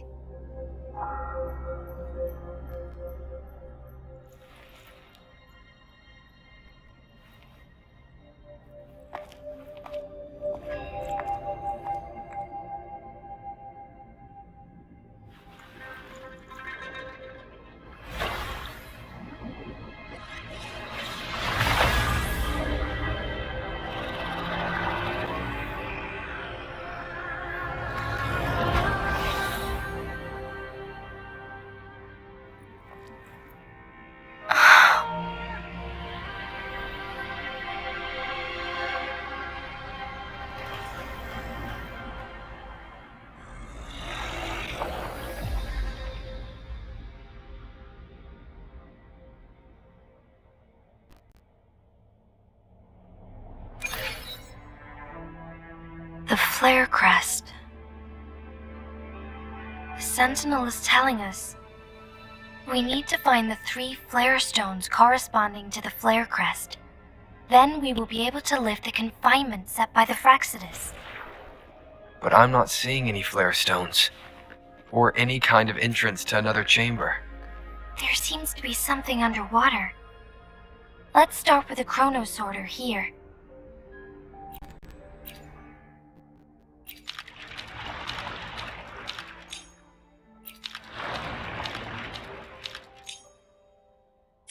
The water level has dropped.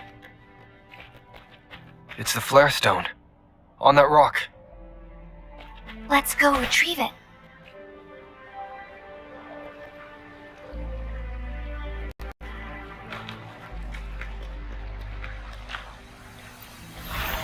Done. 2 more to go. Let's look for them nearby.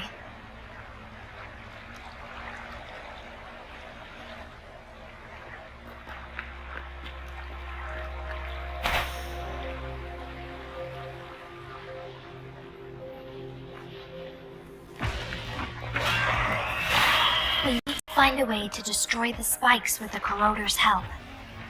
Same as last time. Let's locate the photon vault first.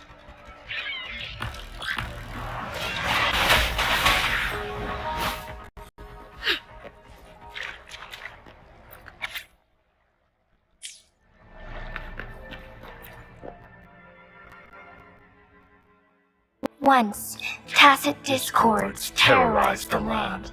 The region of Jinzhou was under siege. A mother and her newborn child were hiding in ruins, trying to avoid the deadly creatures. They weren't safe for long, as the tacit discord found them. The mother sacrificed herself to protect her child. But with her gone, it was difficult for the newborn to survive. In a couple of minutes, its loud cries gradually died out. Fortunately, the newborn's cries echoed through the forest with a unique resonance that reached the ears of the mighty Sentinel. With a burst of energy, our sentinel dispelled the surrounding evils. But sadly, it was too late. That night, Mount Firmament shook with the roars of a lull, and dark clouds gathered. The sentinel returned with a dead infant in its embrace. As if by magic, the somber clouds parted, and shooting stars lit up the sky. With Mount Firmament's unique flow of time, the sentinel brought the deceased infant back to life. The resurrected infant became known as the Sentinel's appointed resonator, and went on to become the magistrate of Jinzhou.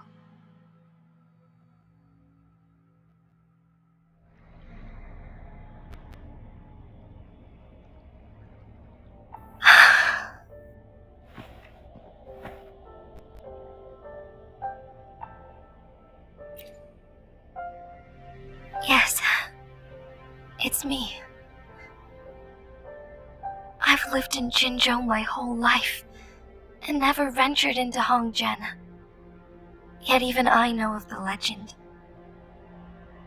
To me, Jue is more than just our sentinel, or a revered divine being. It raised me and saved me from certain death. I've been thinking about it on our way here. If the sentinel predicted our fight, why would it even bother saving me in the first place?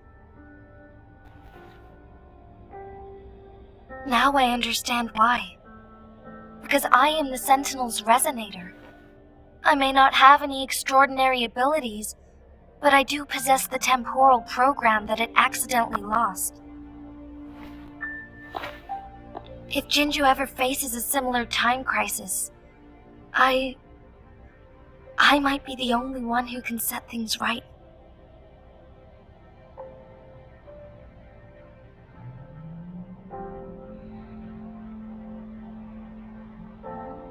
In our Sentinel's prediction, the battle between us is supposed to happen in the distant future. It had been waiting for an opportunity, a right moment to tell me the truth. That's why it didn't explain. Now may not be the opportunity the Sentinel has been waiting for, but my body cannot hold up much longer. I have to go and face it while I still can, to learn about the truth, or complete our destined battle.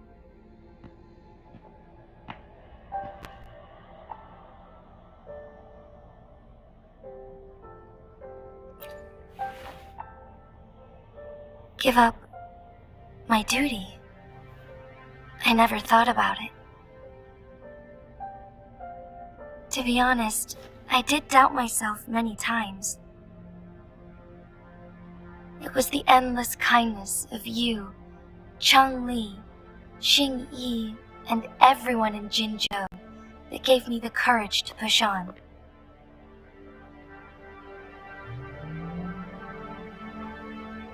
Even Jue's decision to bring me back to life, whether out of pity or not, I am truly grateful. The thought of it warms my heart every time. Jinzhou holds everything that's dear to me. Even without the title of magistrate, I could never leave Jinzhou behind.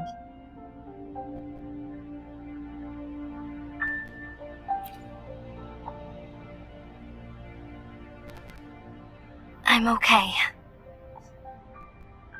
The pain I'm feeling is nothing compared to those trapped in the temporal disruptions. I must find the Sentinel as soon as possible. We draw from the same source of power. Saving it means saving myself.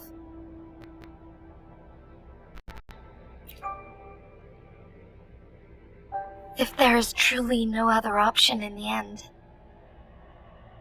then I will have to fight it. I refuse to back down. I will fight. to protect the Sentinel, and to defend Jinzhou. One life may be lost, but many will be saved. If it means keeping everyone safe, then I have no regrets giving my own life. But let me make one thing clear. I am not planning on dying yet. I am here to fight for a chance at survival, no matter how slim that chance may be. We're not in a situation where death is our only option, are we?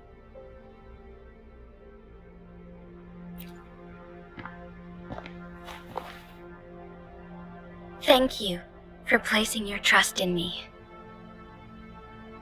Come to think of it, many good things have happened to me since you arrived in Jinzhou.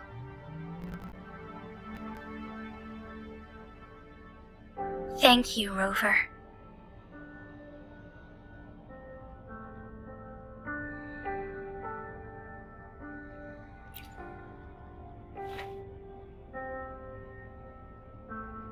My teacher Cheng-Li told me it's up to both of us to solve the crisis at Mount Firmament. As I know you have a special connection with our Sentinel, I need your support in this decision.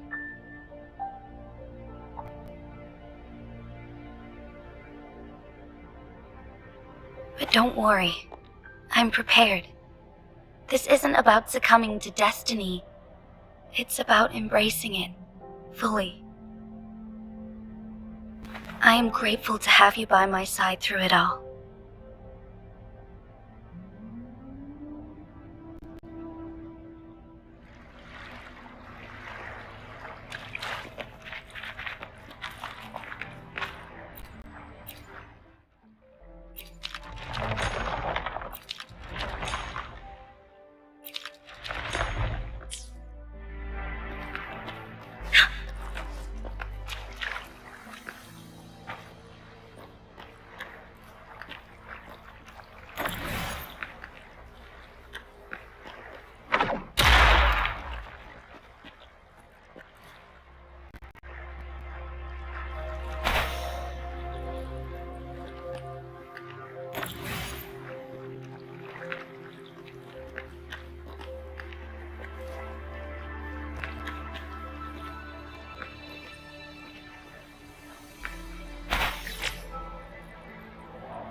Let's take it slow.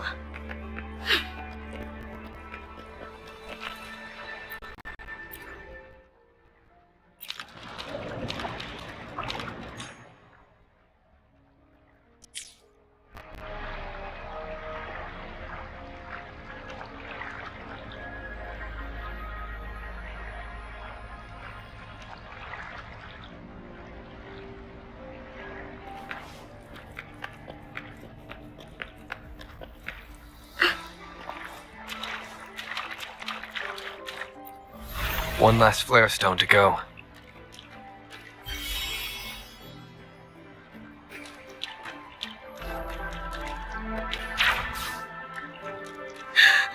Let's take it slow.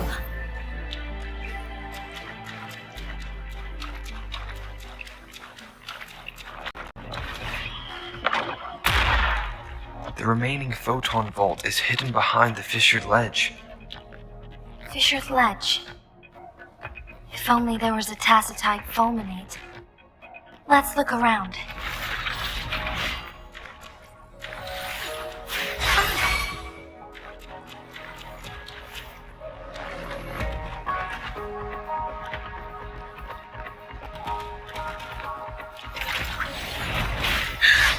Let's take it slow.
dragging me out of my lab for this. You better have a good reason.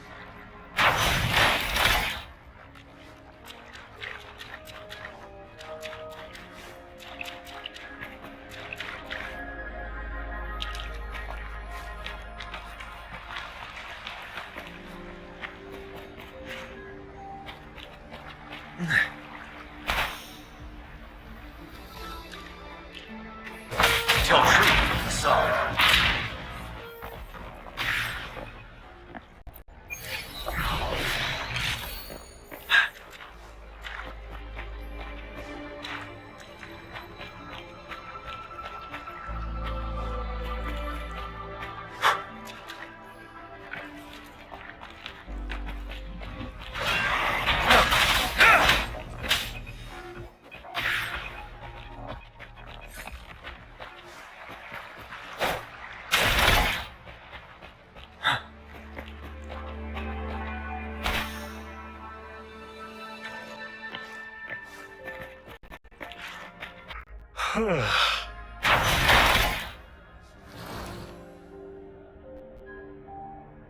Leave me alone.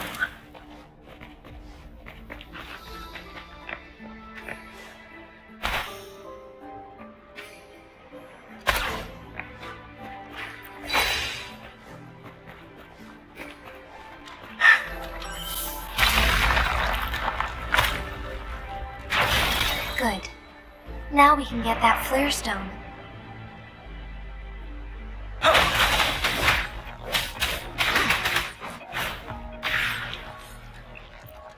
All set. The Sentinel should be able to break free now. Yes.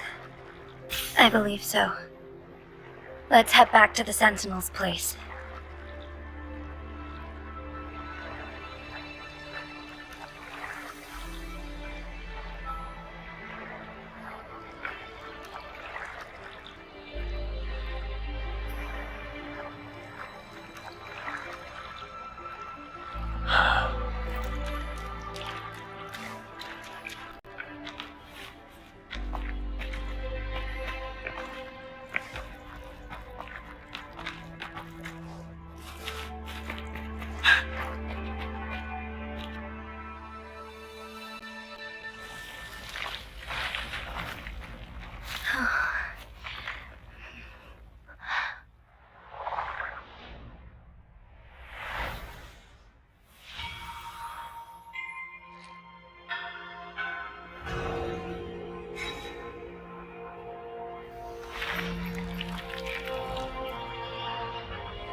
Jinji, it has been quite some time.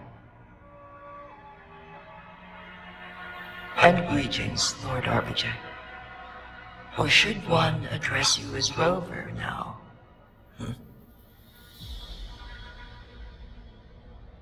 One cannot discern the cause of your arrival. Yet its significance heralds Jinzhou's fateful juncture.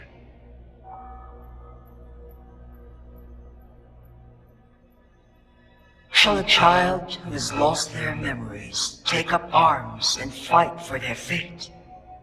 Or shall they retreat to their cradle and slumber?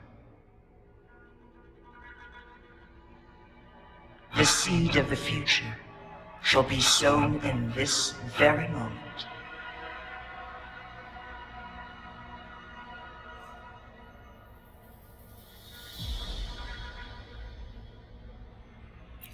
Once the situation settles, an explanation shall be provided. For now, one must implore you to simply engage, decide, and observe.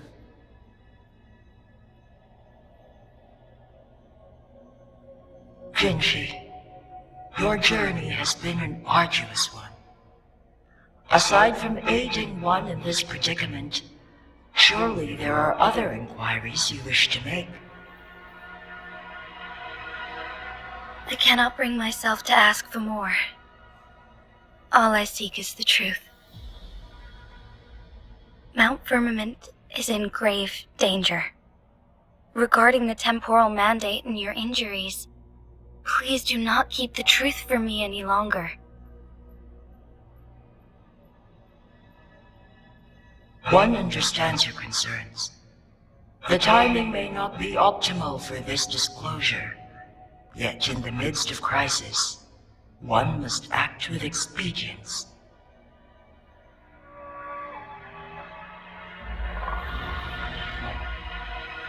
For one will soon perish.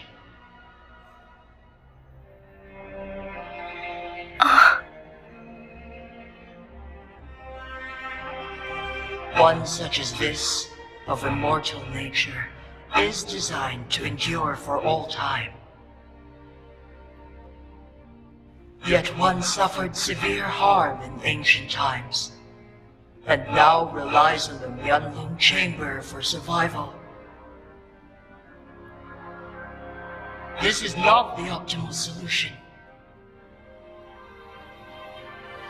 For a long time, one has had to use this chamber to replenish energy, hoping to delay the inevitable doom.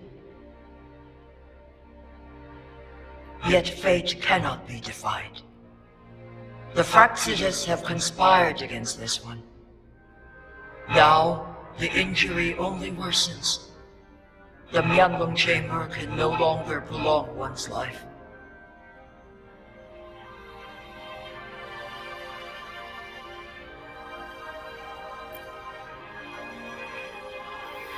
Jinzhou. The city of Jinzhou will be no more.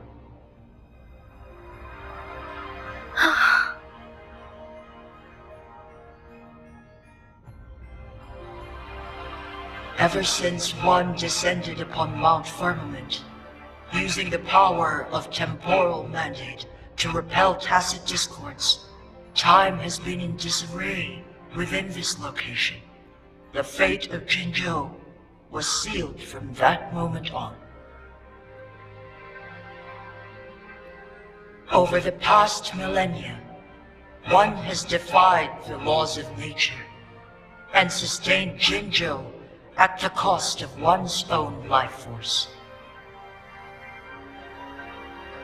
Otherwise, the temporal disruption would wreak havoc not only on Mount Firmament, but on the entire region of Jinzhou.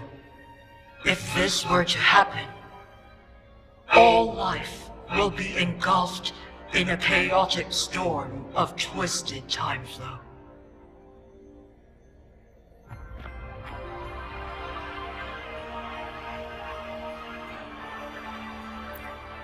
Jinzhou shall forever remain frozen in time.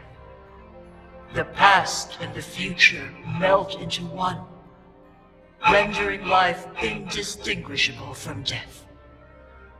The ceremonial rituals and endless battles persist, intertwining joy and sorrow into an eternal blur. All inhabitants of Jinzhou shall endure this perpetual fate until time itself ceases to exist. It is this one's own doing, and one must put an end to it.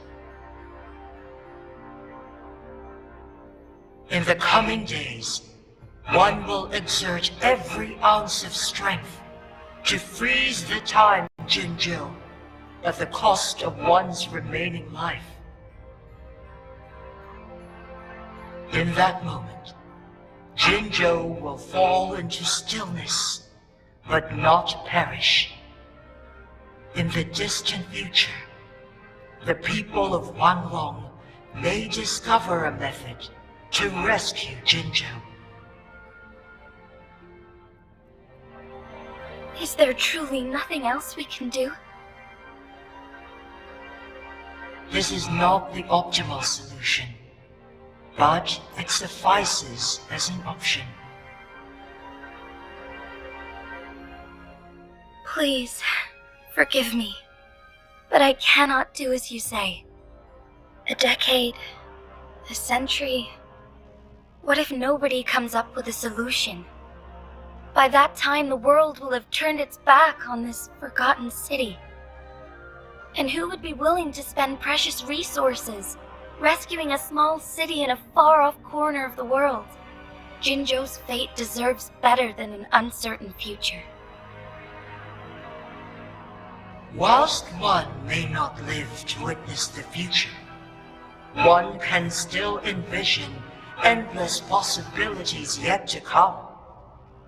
In my deduction, this method proves to be the most effective and stable.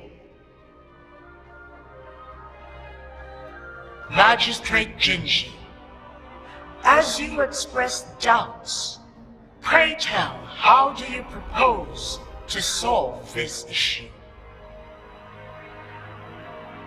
The flow of time upon Mount Firmament is in disarray, and it can only be contained through one's utmost effort. If one does not freeze the time now, the situation in Jinzhou shall surely worsen 100-fold, or even 1,000-fold, after one's passing.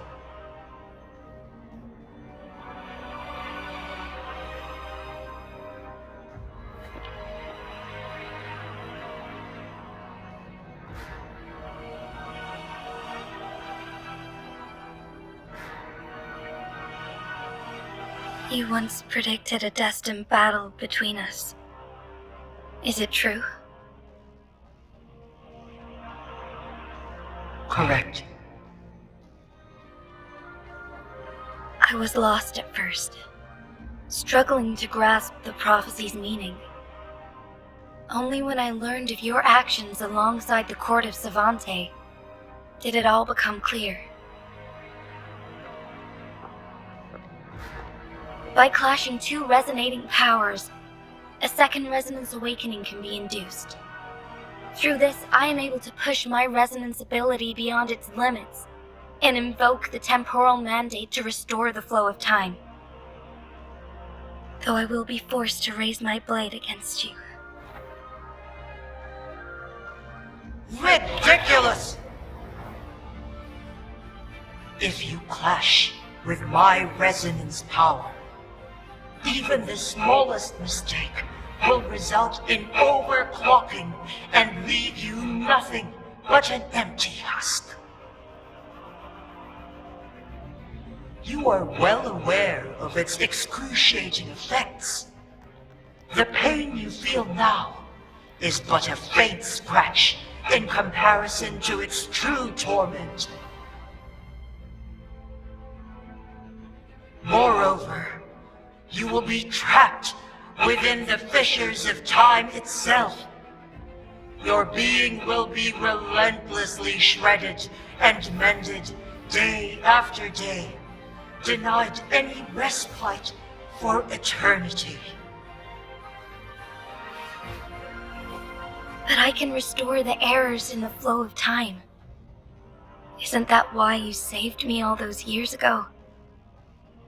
I'm just doing what you've been doing all along. Going against fate to keep Jinzhou safe.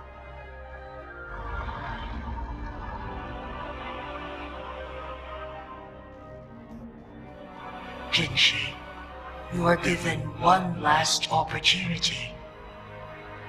Let me freeze the time, and I can ensure your safety.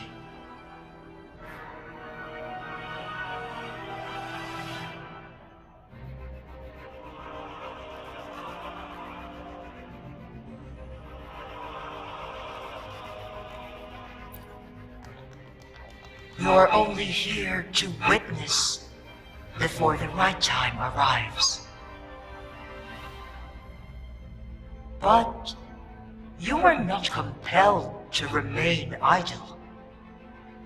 Should you intervene, we may augment Jinshi's odds of survival by a fraction.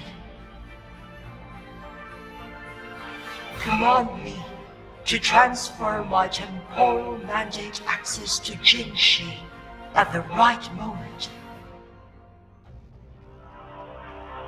The moment of her resonance ability's depletion, when she is teetering on the brink of overclocking and near death.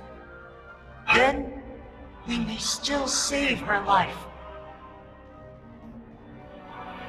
Miss that moment by even the slightest margin, and Jinshi's fate will be sealed.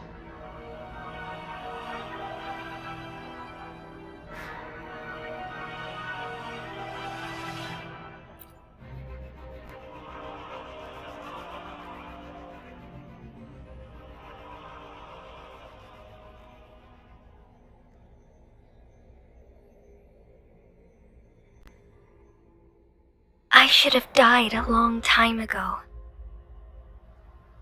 But I was lucky enough to be saved by you, allowing me the chance to see the glittering lights of Jinzhou for myself. You rewinded time to save me. I am responsible. Jinzhou is my home. If it's ever in danger, I will do everything in my power to protect what I hold dear, even at the cost of my own life. Such a valiant speech. Do you know the weight of this decision? I understand your concerns. I will reach my second awakening with our destined confrontation and restore the time flow. Are you willing to bet on me? Restore the time flow. Pray, from where does this confidence arise? You are my resonator, but your strength is only a fraction of mine. There is little chance for you to retreat unscathed. But I can at least win some hope for our people. Even if it costs me my soul, my everything, I cannot die without trying.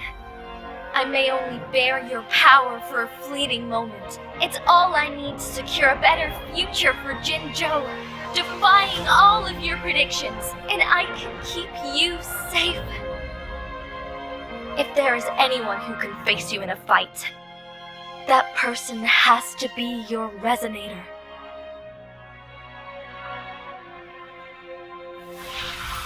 I will be your final winning move in this game.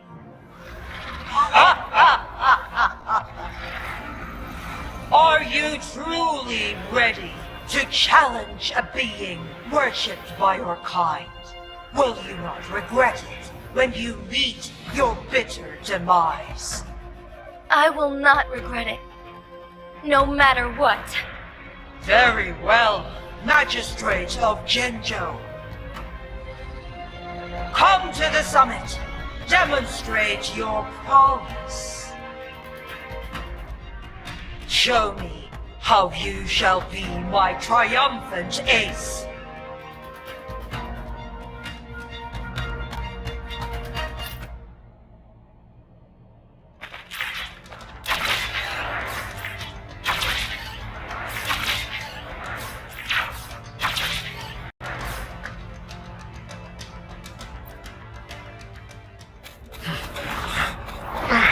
Lord Arbiter, one is curious about your choice this time.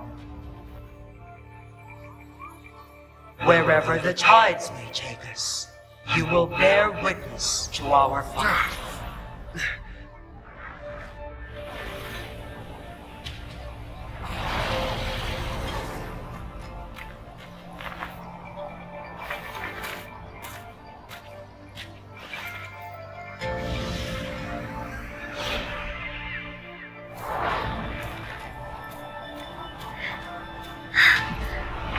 Government must be guided by virtue.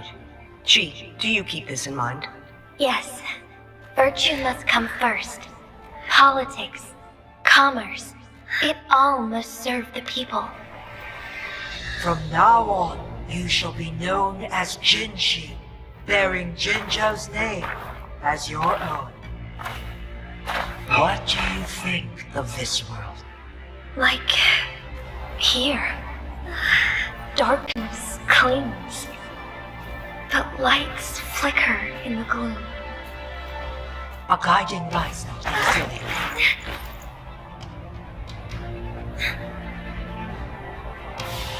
That's why they stand out so brightly against the darkness.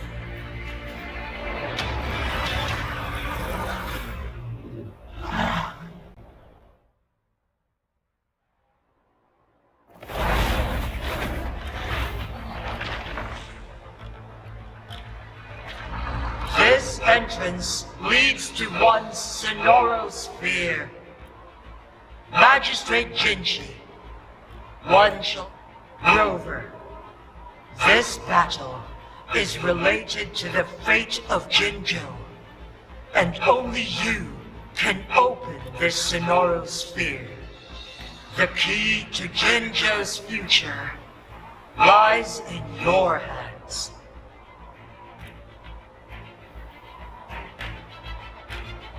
If I open it, Jinshi is bound to face you in the ultimate battle.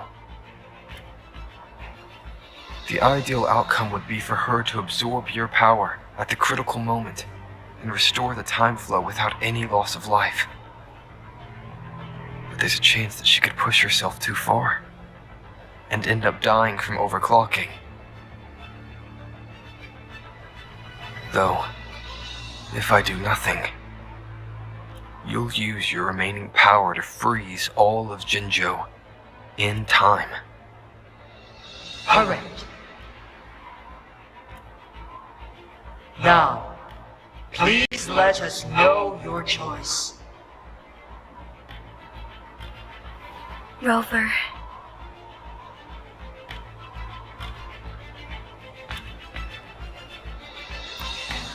I have been preparing for this moment.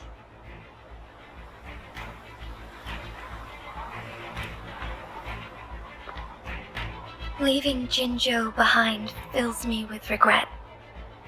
Knowing I may never again bask in its glorious sunshine, or witness the purity of its snowflakes.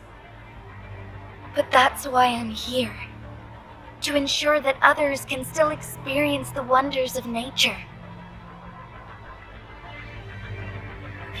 Our city has a rich history, with generations witnessing endless sunrises and sunsets at the border.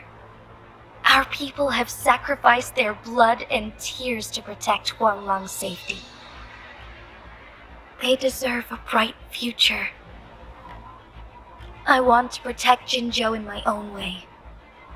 As Jinshi, as a citizen of Jinzhou, and as Jinzhou's magistrate.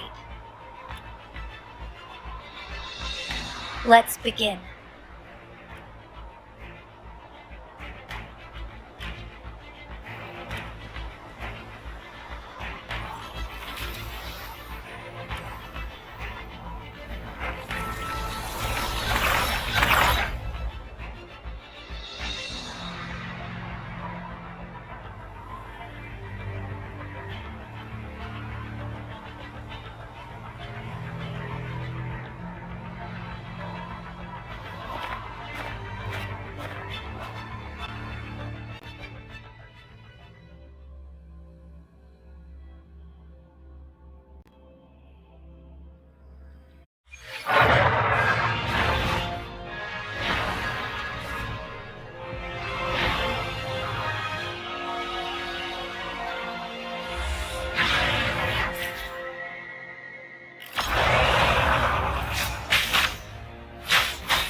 Negligence on my part.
flight.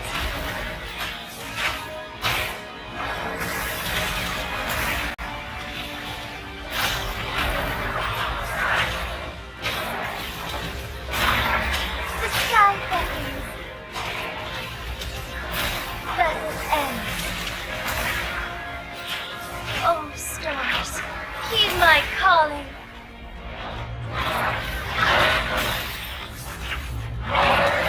Strike fast. Shine for the Lord.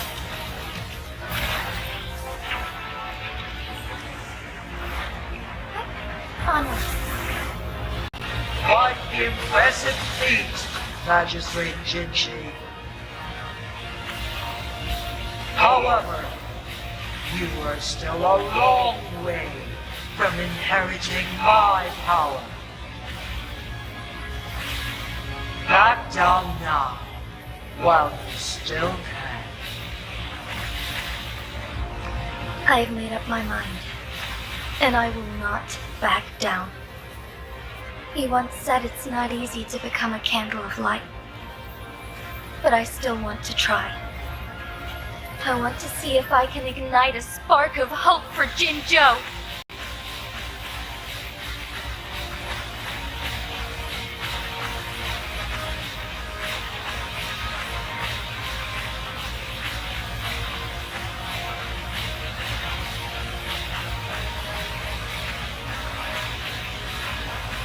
The sky beckons.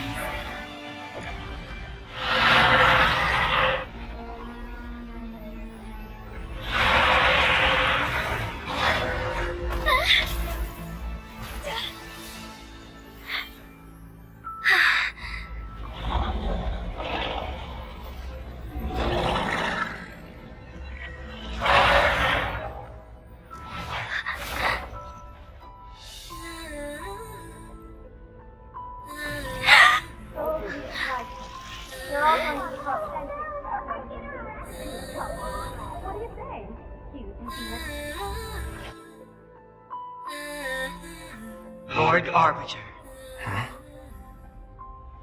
May this one transfer the temporal mandate to Jinshi.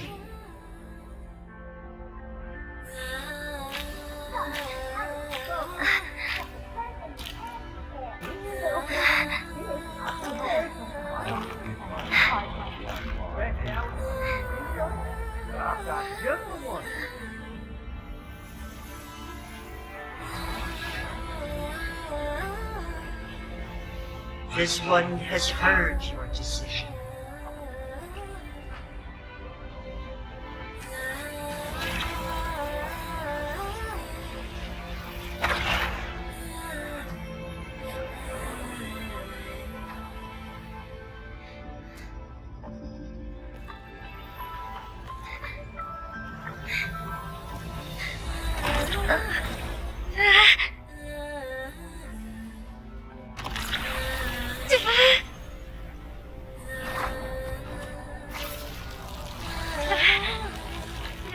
What do you think of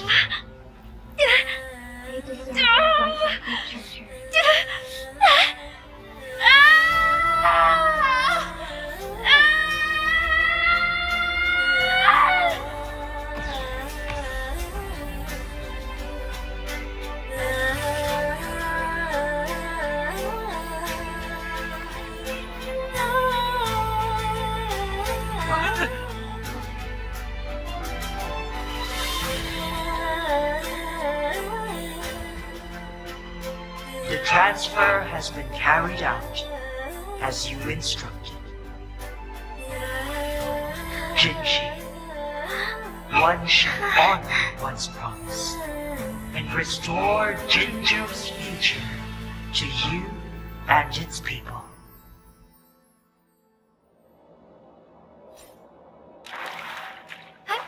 Onwards.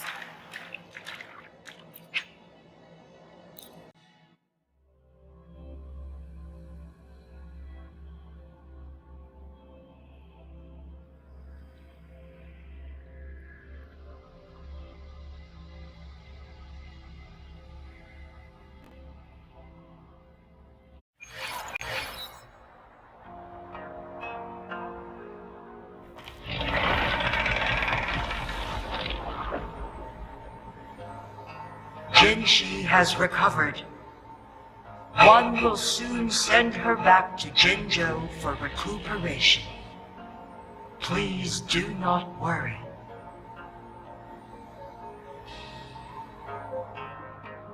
With all matters resolved, as per the agreement, it is time for one to address you. One is prepared to answer any inquiries you may have.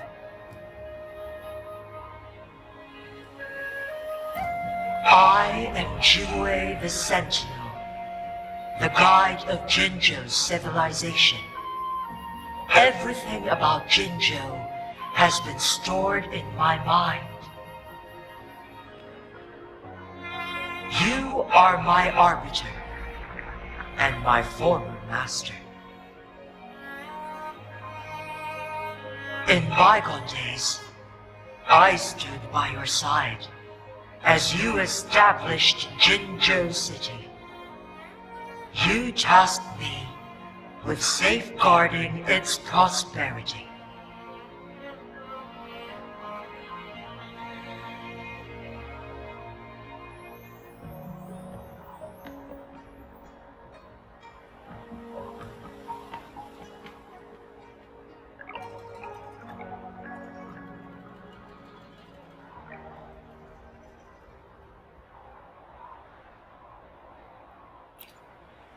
This one begs your pardon, for it is not all-knowing. All my knowledge came from you. One is prepared to answer any inquiries you may have.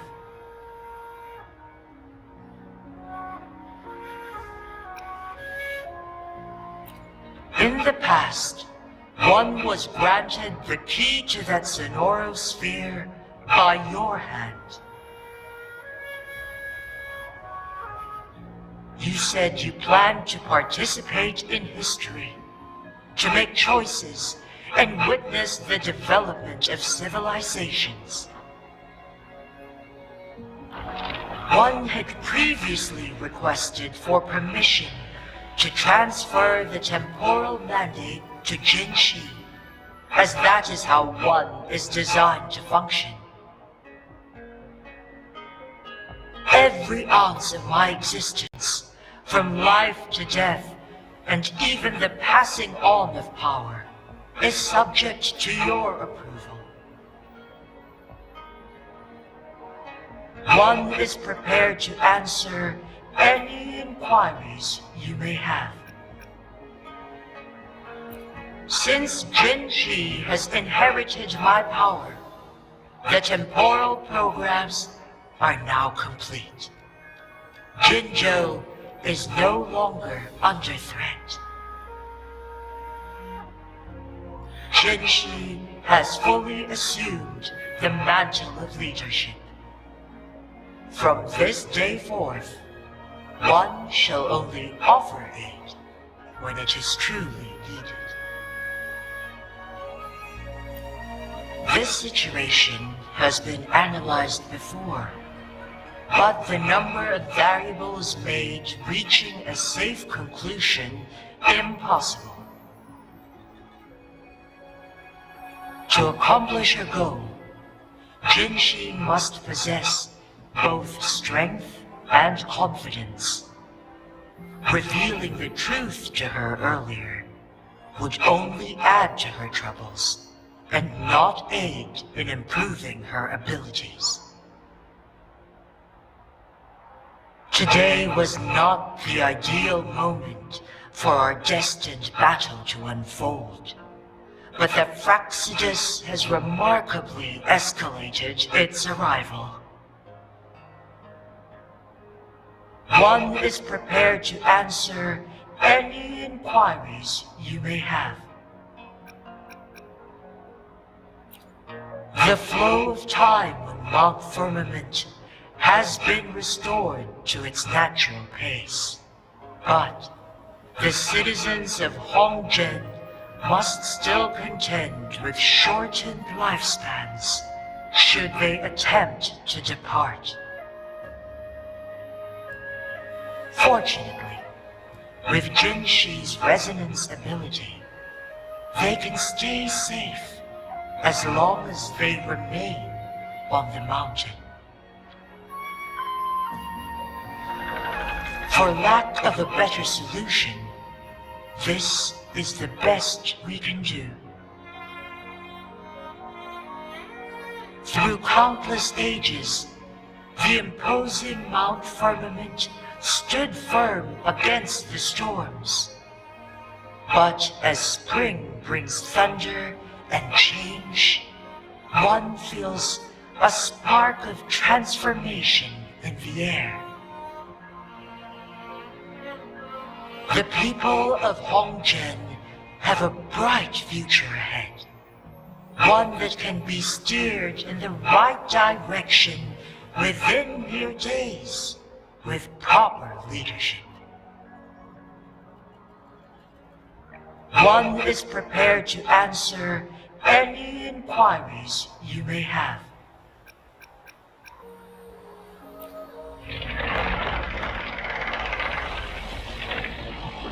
Your tacit mark. There is something unusual.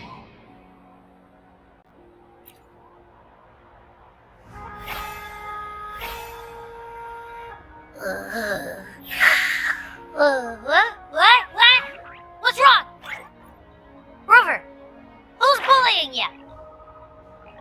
Huh? Is it you, big thing? Huh?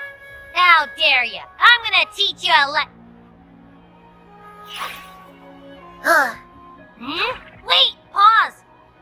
I don't think it has any bad intentions. It smells like the unnatural smell I smelled in Jinzhou before.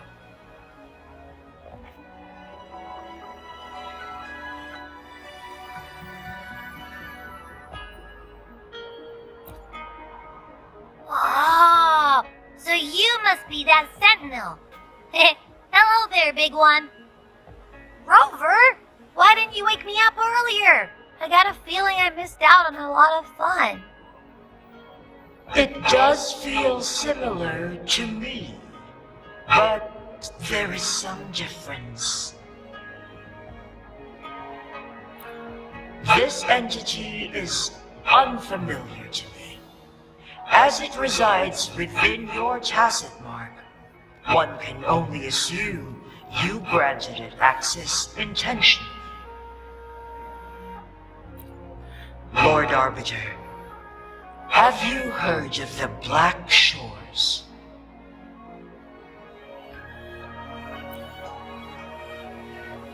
The Black Shores is the starting point of your journey in this world. If you have doubts, this one suggests a visit to that island.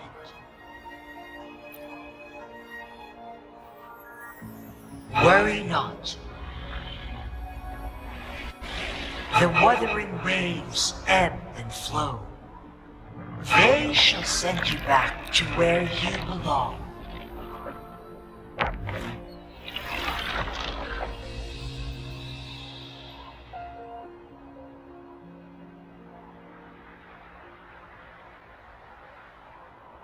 One suggests heading back to Hongzhen to reunite with your companions, Lord Arbiter.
Mount Firmament glowed with the sun's light, high above the clouds and snow.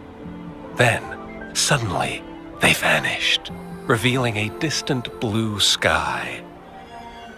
And amidst it all stood a white-haired maiden, like a goddess descended from the heavens. With a mere wave of her hand, she brought forth a new season, transforming the streets below. This maiden was none other than the dead infant, now reborn as the magistrate of Jinzhou.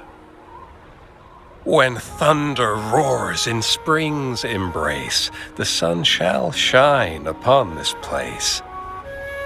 For only through death and strife can one truly embrace new life.